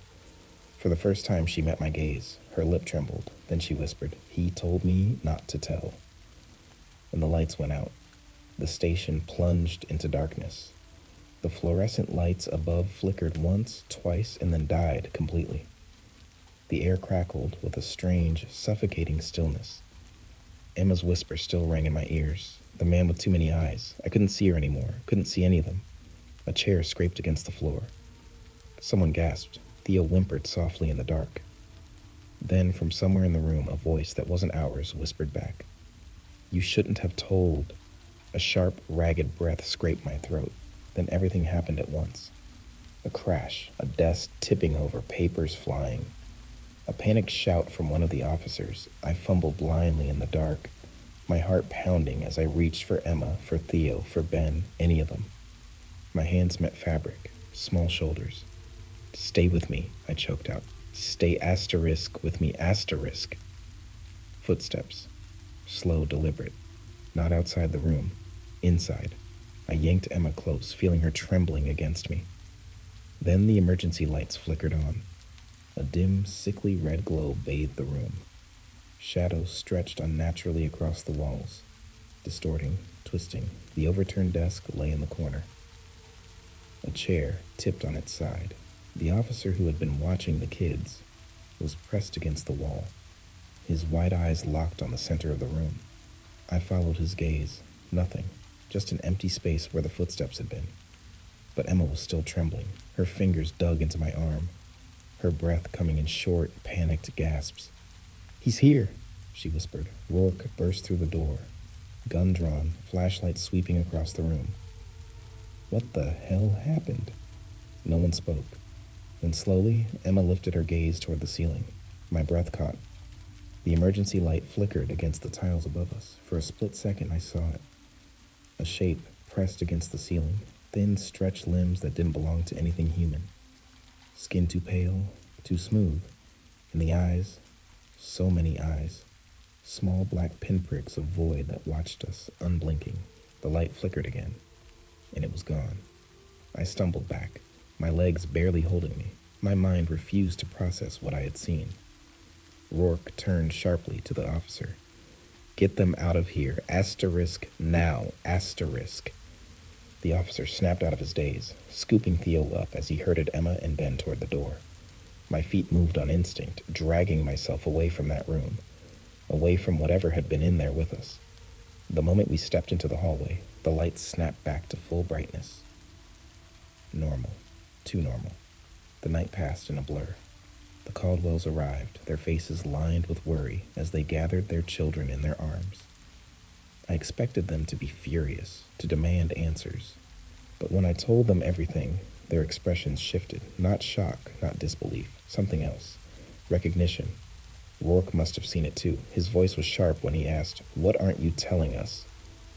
Mrs. Caldwell's grip on Emma tightened. She hesitated, glancing at her husband, then quietly, "We moved into that house 6 months ago." Her voice was barely above a whisper. "Emma," she started talking to someone. An imaginary friend, we thought. She called him the Watcher. My stomach dropped. Rourke's jaw clenched. "And you didn't think to mention this before?" Mr. Caldwell exhaled shakily. "We didn't." He shook his head. "We thought it was just a phase. She said he lived in the walls, that he only came out when it was dark." A cold, heavy silence settled over us. I turned to Emma. She was staring at the far wall, her small fingers still gripping her blanket. Her lips barely moved as she whispered something under her breath. I leaned closer. "Emma," I said softly, "what are you saying?" She blinked slowly, as if waking from a dream. Then she met my gaze and whispered, "He followed us." My blood ran cold. I turned sharply to Rourke, my mouth opening to say something. Asterisk, anything asterisk. Then the station lights flickered. Once, twice. And somewhere, down the long empty hallway, a phone started ringing.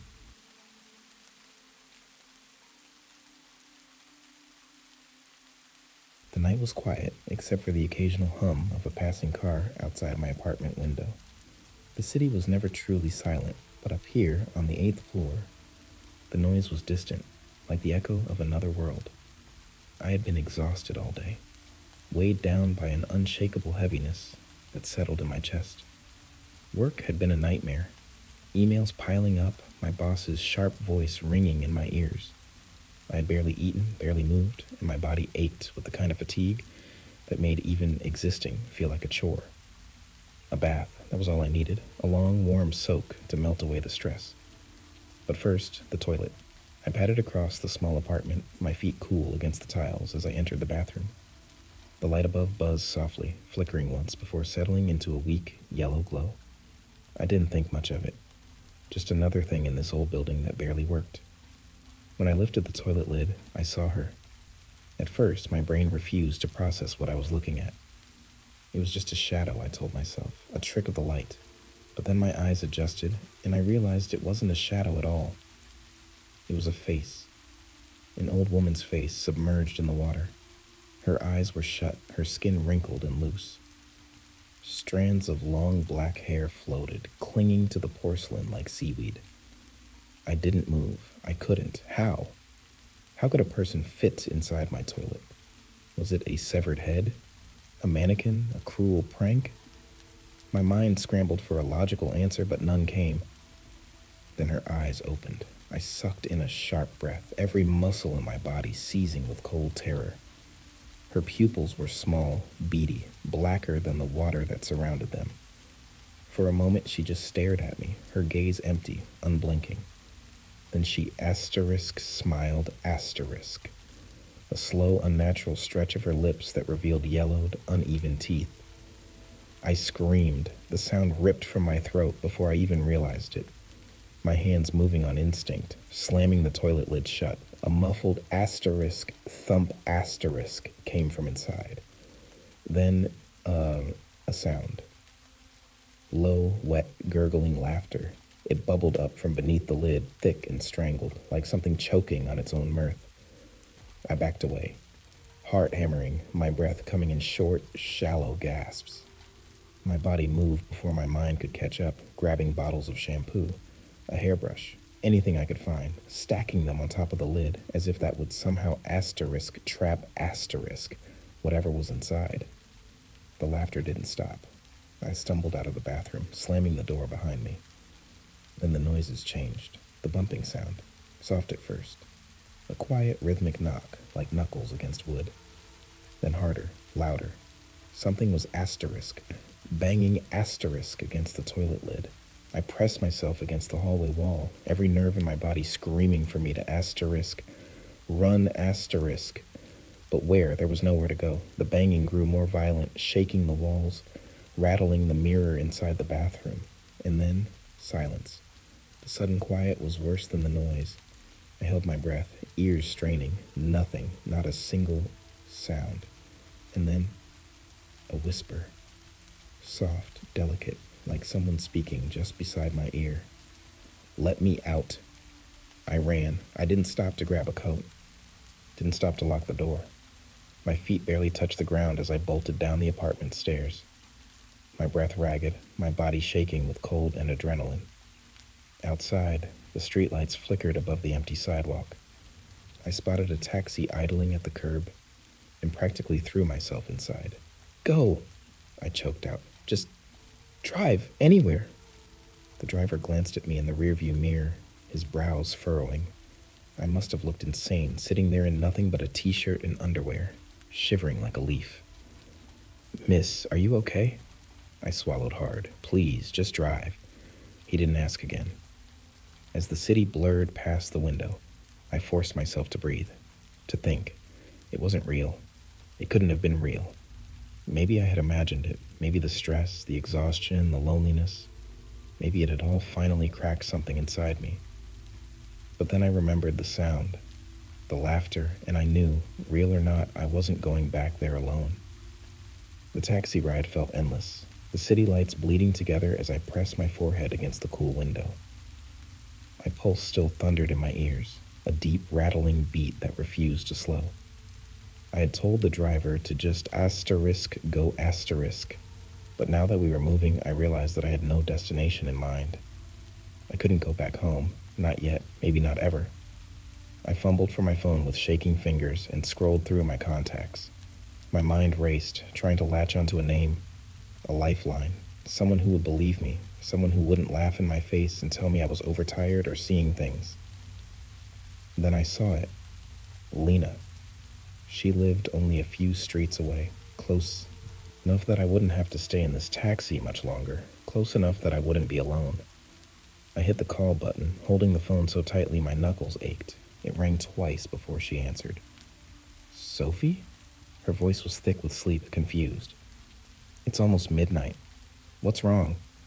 I swallowed, trying to steady my voice. Can I come over? There was a pause. I could hear her shifting in bed. Are you okay?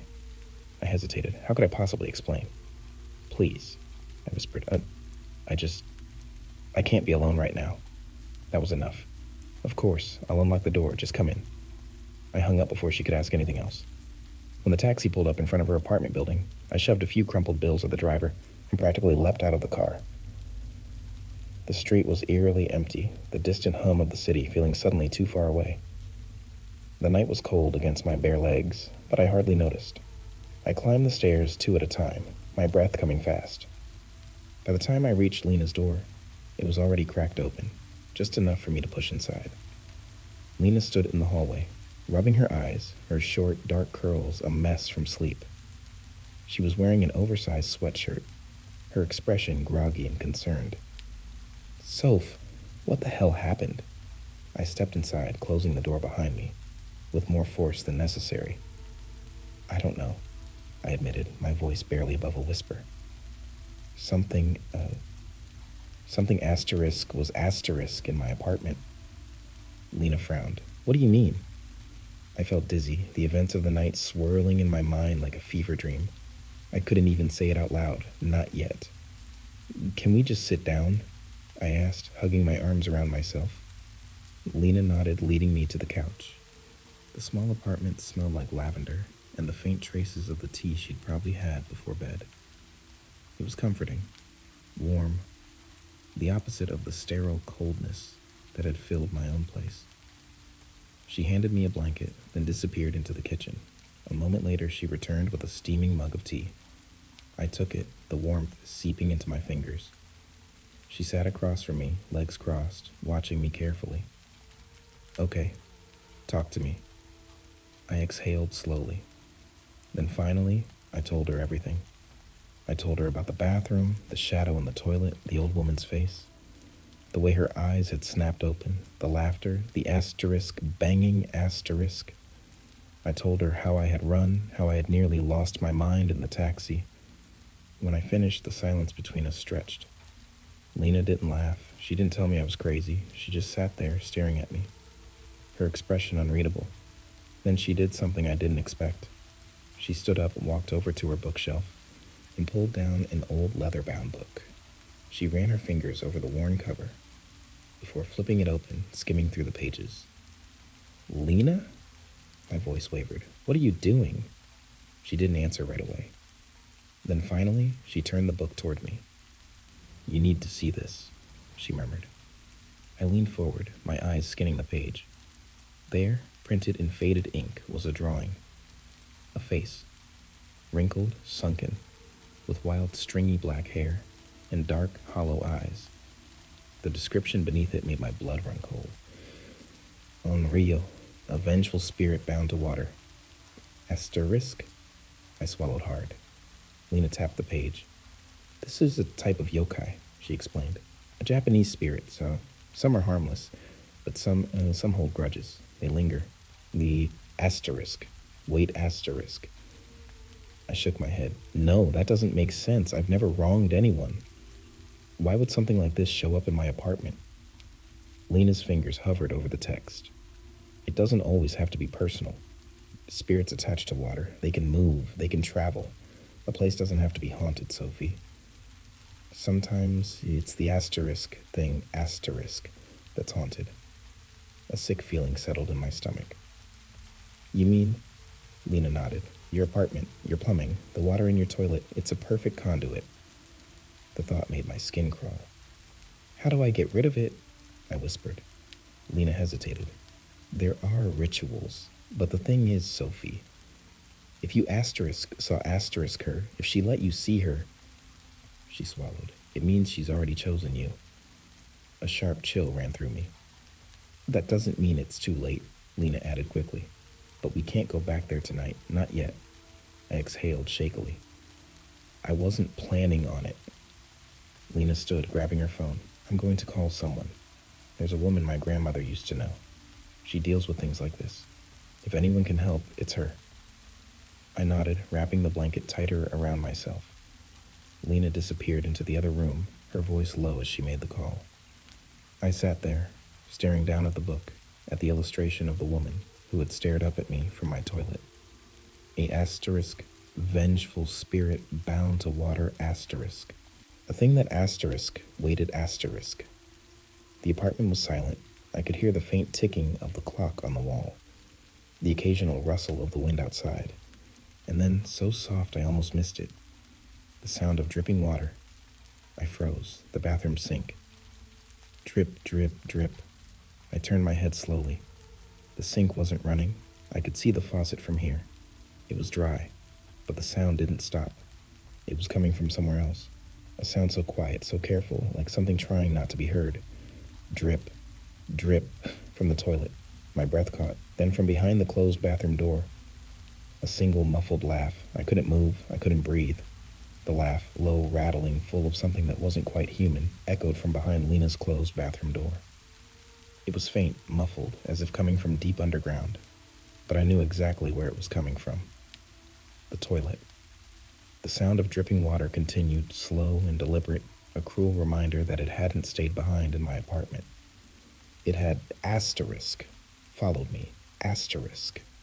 My pulse pounded against my ribs, a frantic, stuttering rhythm. I forced myself to swallow, to breathe, to asterisk, think asterisk. Maybe I had imagined it. Maybe my mind was still playing tricks on me, still replaying the horror of what I had seen earlier. Then something shifted, a creak, soft but undeniable. The door. It hadn't opened, not yet. but I felt it shift, as if something had pressed against the other side, testing it, waiting.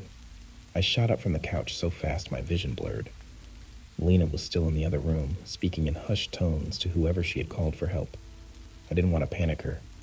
I didn't want to say it out loud, to confirm it. But I knew. It was here.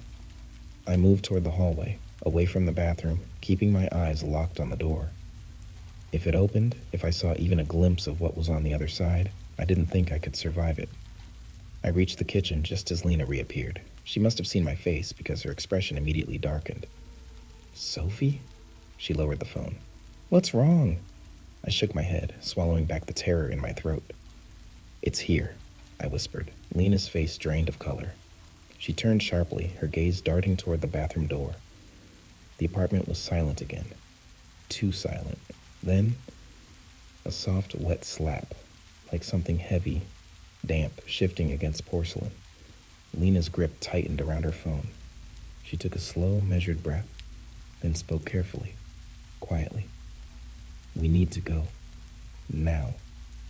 I nodded. We moved toward the front door, our steps careful, deliberate. The silence pressed against my skull, thick and suffocating, waiting to be broken. Then another laugh, louder this time, and the click of the bathroom door unlocking from the inside. A sharp jolt of horror shot through me. I didn't wait. I didn't look. I ran. Lena was right behind me, yanking the door open, pulling me into the hallway just as the bathroom door creaked. We didn't stop running. Down the stairs, past the empty corridor, out into the cold, open air of the street. The night was still and heavy, the streetlights buzzing dimly overhead. I gasped for breath, my entire body trembling. Lena's hand was tight around my wrist. She wasn't letting go. Neither of us spoke for a long moment. Then she exhaled shakily. It followed you. I nodded. She muttered something under her breath, something sharp and clipped, her fingers shaking as she gripped her phone again. We're going to see her, she said, more to herself than to me. Who? My voice barely sounded like my own. The woman I called, my grandmother's friend. She was already stepping toward the curb, flagging down a taxi. She's the only one who might know how to stop this. I didn't argue. The drive felt longer than it was. The city blurred by, neon lights smearing across the windows. I barely heard Lena giving the driver an address. My thoughts still tangled in the sound of that laugh. The memory of the bathroom door unlocking on its own.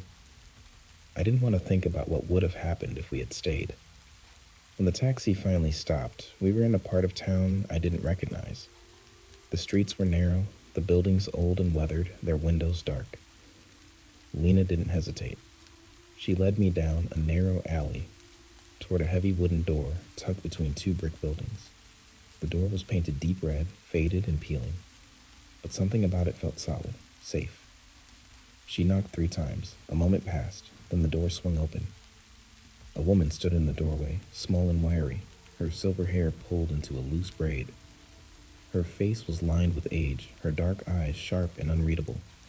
And she looked at Lena first and then at me. You brought it with you, she said. A cold weight settled in my chest. Lena nodded. She needs help. The woman studied me for a long moment. Then she stepped aside. Come in. The house smelled of incense and something herbal, thick and slightly bitter. Candles flickered in small glass holders, casting long, shifting shadows across the walls. She led us to a low wooden table, motioning for us to sit. You saw it, she said, her voice quiet but firm. Tell me everything. I told her. I told her about my apartment, about the toilet, about the asterisk that had looked up at me from the water. I told her about the laughter, the noises, the way it had followed me here. She listened, never interrupting, never looking away. When I finished, she exhaled softly, as if confirming something she had already suspected. It's not just a spirit, she murmured. It's a kuchisake ona asterisk. The name meant nothing to me, But Lena stiffened beside me. The woman continued. A spirit of vengeance drawn to water. Some say they were women who died violently, their bodies discarded in rivers, wells, toilets. Their rage anchors them, keeps them from moving on. They seek new homes, new hosts. My stomach twisted. Hosts? Her gaze was heavy. It chose you. The word settled over me like ice. Can we stop it? Lena asked, voice tight. The woman nodded. But it will not be easy. It is bound to you now. It will try to return. It will not let go willingly. I shivered. What do I have to do? She leaned forward, lowering her voice. You must face it. The words sent a sick jolt of fear through me. You must return, she continued, to your home, to the place where it first revealed itself. You must confront it there. If you run, it will always find you. A lump formed in my throat. I didn't want to go back, but deep down, I knew she was right. The thing in the toilet had already followed me once. It would never stop, not until I stopped it first. I didn't sleep that night. Lena stayed up with me, but we didn't talk much. The woman, her name was Mayumi, had given us tea. Something bitter and earthy that was supposed to keep our minds clear. But clarity didn't help when all I could think about was going back, facing it, the thing in the toilet. Even in the warmth of Mayumi's small home, surrounded by candlelight and the soft murmur of wind outside, I felt cold. The kind of cold that burrows beneath your skin. It settles in your bones. Lena dozed off at some point, curled up on the floor with a blanket draped over her. I stayed awake, staring at the ceiling, listening to the occasional creak of the old wooden house. Somewhere around 4 a.m, Mayumi sat across from me. She didn't speak right away, just watched me, her eyes dark and knowing. You're afraid, she finally said. I let out a slow, shaky breath. Wouldn't you be? She didn't answer. Instead, she reached into a small wooden box on the table and pulled out a tiny bundle of twine and paper. It looked like a charm, something handmade and fragile.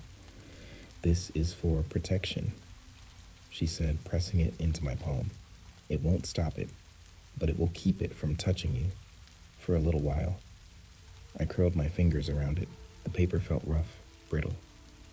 And after that, she met my gaze, unflinching. Then you must do what I tell you, or it will never leave you alone. I swallowed hard. She stood, moving toward a shelf lined with small bottles and jars. A spirit like this lingers because it was wronged. It was cast away, abandoned. Its rage is what keeps it here. It wants to make others suffer as it did. I thought about the toilet, the gurgling laughter, the smell of stagnant water. My stomach twisted. So how do I stop it? Mayumi turned back to me, holding a small vial of thick black liquid. You must face it directly, she said. Let it show you what it wants you to see. Then you must reject it. I frowned. Reject it? You must tell it that it does not belong to you, that you are not afraid. She placed the vial on the table. If you let it control you, it will never let go. It will stay, dragging itself through pipes, through water, until it finds you again. But if you stand your ground, if you deny it, then it will lose its power over you. Deny it. The idea of standing in my bathroom, looking into that toilet again, made my entire body tense. But what choice did I have? I couldn't run forever. By the time the sun began to rise, Mayumi had given me everything I needed, the charm in my pocket, the vial in my hand, and the knowledge that if I failed, it wouldn't just be my problem anymore. It would follow. It would spread. Lena drove me back to my apartment. The city was just waking up. People moving along the sidewalks, cars honking in the distance. It felt so mal-asterisk, like the past night had never happened. When we pulled up in front of my building, Lena put the car in park, but didn't move to get out. Her hands tightened around the steering wheel. You don't have to do this alone, she said, but we both knew I did. I forced a small smile. Just wait here. If I'm not back in 20 minutes, don't say that. I hesitated, then nodded. I didn't want to say it either. I climbed out of the car, feeling the weight of the charm pressing against my thigh through my pocket. The key trembled in my hand.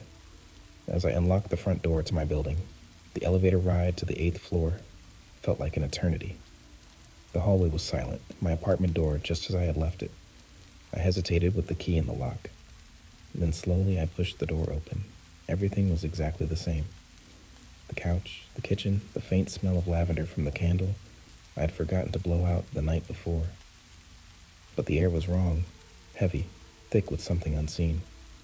I stepped inside, closing the door behind me. The wooden floor creaked beneath my feet. My gaze drifted toward the bathroom. The door was open, just a crack. I took a slow, measured breath and stepped forward. The charm burned hot in my pocket. Drip, drip, drip. The faucet was running. The air smelled damp, tinged with something sour. I reached the bathroom door and pushed it open. The light flickered once, then settled. The toilet lid was closed. The items I had piled on top of it were scattered across the floor, just as I had left them. But the water in the bowl was moving, not from the faucet, from asterisk inside asterisk. Slowly I reached out and lifted the lid. The water was dark, thick, a black swirling void. Then from the depths, a shape, rising. Her face emerged first. Pale, sagging skin stretched tight over sharp bones. Long, tangled black hair floated around her, clinging to the rim of the toilet like grasping fingers. Her eyes snapped open, and she smiled asterisk. I gripped the vial in my hand, my nails digging into my palm. The laughter started again, low at first, bubbling up from her throat like water forced through rusted pipes, then louder, filling the room, filling my head asterisk. The lights flickered wildly. Shadows danced along the walls, moving when nothing should have been moving. The air went asterisk, cold asterisk. Then she moved asterisk. Her hand shot up, clawing at the rim of the toilet, pulling herself higher. Her teeth clacked asterisk together. Too sharp, too jagged. She was trying to get out. No. I took a step back, my breath coming fast. My entire body screamed at me to run, to run asterisk. But Mayumi's words echoed in my mind. If you let it control you, it will never let go. Asterisk. I gritted my teeth, and I stepped forward. Asterisk. The laughter faltered. She stared at me, her black eyes narrowing. I gripped the vial, feeling the thick liquid slosh inside. You don't belong here, I said. My voice didn't shake. The woman's grin widened, but it didn't reach her eyes. Clack, clack, clack. She was waiting, watching. I unscrewed the vial and poured the black liquid into the toilet. The reaction was immediate. The laughter stopped asterisk. The woman's face twisted, her mouth opening wide, too wide. The water churned violently, turning darker, blacker. Her hand slipped asterisk. She was sinking. I stepped closer, gripping the charm in my pocket. You don't belong here, I repeated louder. The black water swirled, pulling at her, dragging her back down. Her eyes widened. She screamed asterisk. The water sucked her under, her face distorting, stretching as she disappeared beneath the surface. Then, silence. The water went still, clear. I exhaled sharply, my hands shaking. Then I reached out, and I flushed asterisk. The sound of the toilet flushing filled the small bathroom, a sharp rush of water that drowned out everything else. I stood frozen, my breath shallow, my fingers still curled tightly around the charm in my pocket. My body refused to believe it was over. That the woman, was truly gone. The water swirled, emptying into the pipes, taking her with it. But as the last traces of dark liquid disappeared, I half expected to see her face staring back at me, grinning, waiting. Nothing. The toilet bowl was clean, still. It was just water. The tension in my shoulders didn't ease. The air in the apartment still felt heavy, thick with something unseen, something clinging to the walls. I turned off the faucet, but I could still hear it. That dripping sound, slow and rhythmic, like water falling from hair that had just been wrung dry. I turned sharply.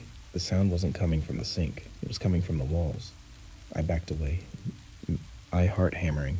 The pipes groaned, a deep rattling sound vibrating through the walls of the apartment.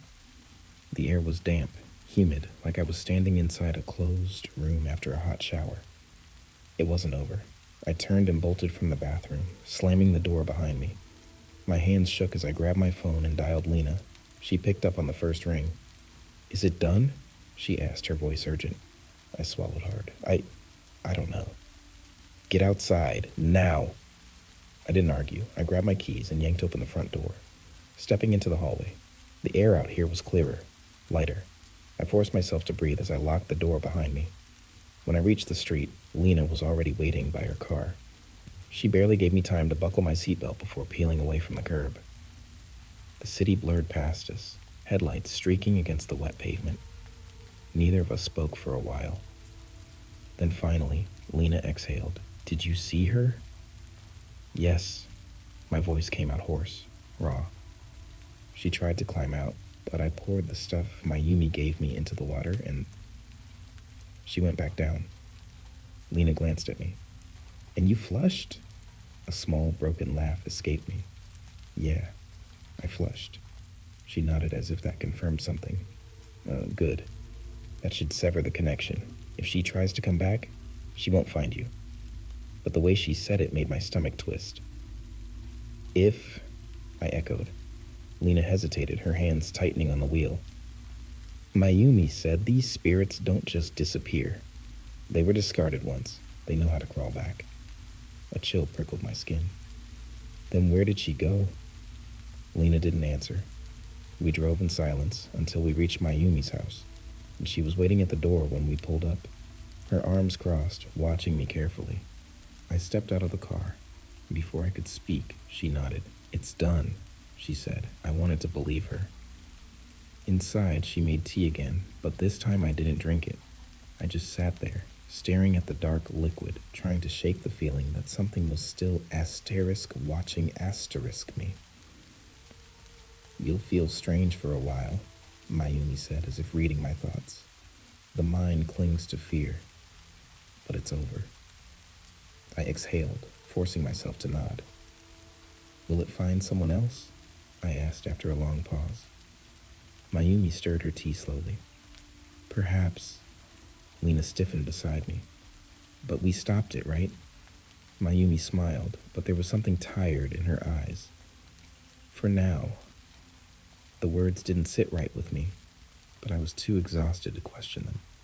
Lena drove me home in the early morning light. The sky was pale, the streets quieter than I had ever seen them.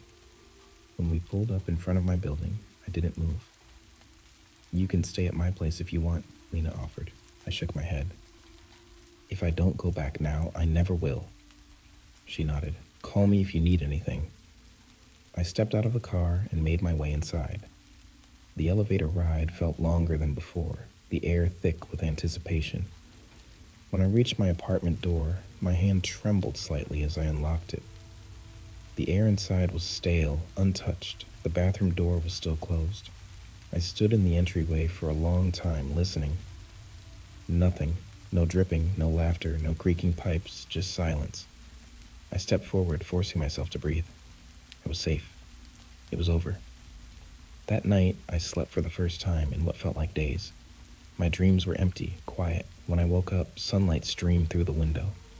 The weight in my chest was lighter. The fear that had wrapped itself around me for so long now, just a distant hum. I got out of bed, stretched, and made my way to the bathroom. The moment I touched the doorknob, a cold prickle ran down my spine. But I shook it off. I pushed the door open. Everything was normal. I stepped inside, ran the tap, splashed cool water on my face. My reflection stared back at me, tired but whole. I let out a slow breath and reached for the toilet lid just to be sure. I lifted it. Clear water. I let out a small, shaky laugh, relief washing over me in waves. I flushed just for good measure, then turned to leave. And that's when I heard it. Faint. distant. A soft, gurgling asterisk, laugh asterisk. Not from my apartment, not from my toilet, but from somewhere else. From asterisk, another asterisk pipe. From asterisk, another asterisk home. From asterisk, someone else's bathroom. I stood frozen, my breath catching in my throat. The laughter faded, swallowed by the distant hum of the city. I forced myself to move, to step out of the bathroom, to close the door behind me. I didn't hear it again, but I knew. Somewhere, someone else was about to lift their toilet lid, and they wouldn't be alone.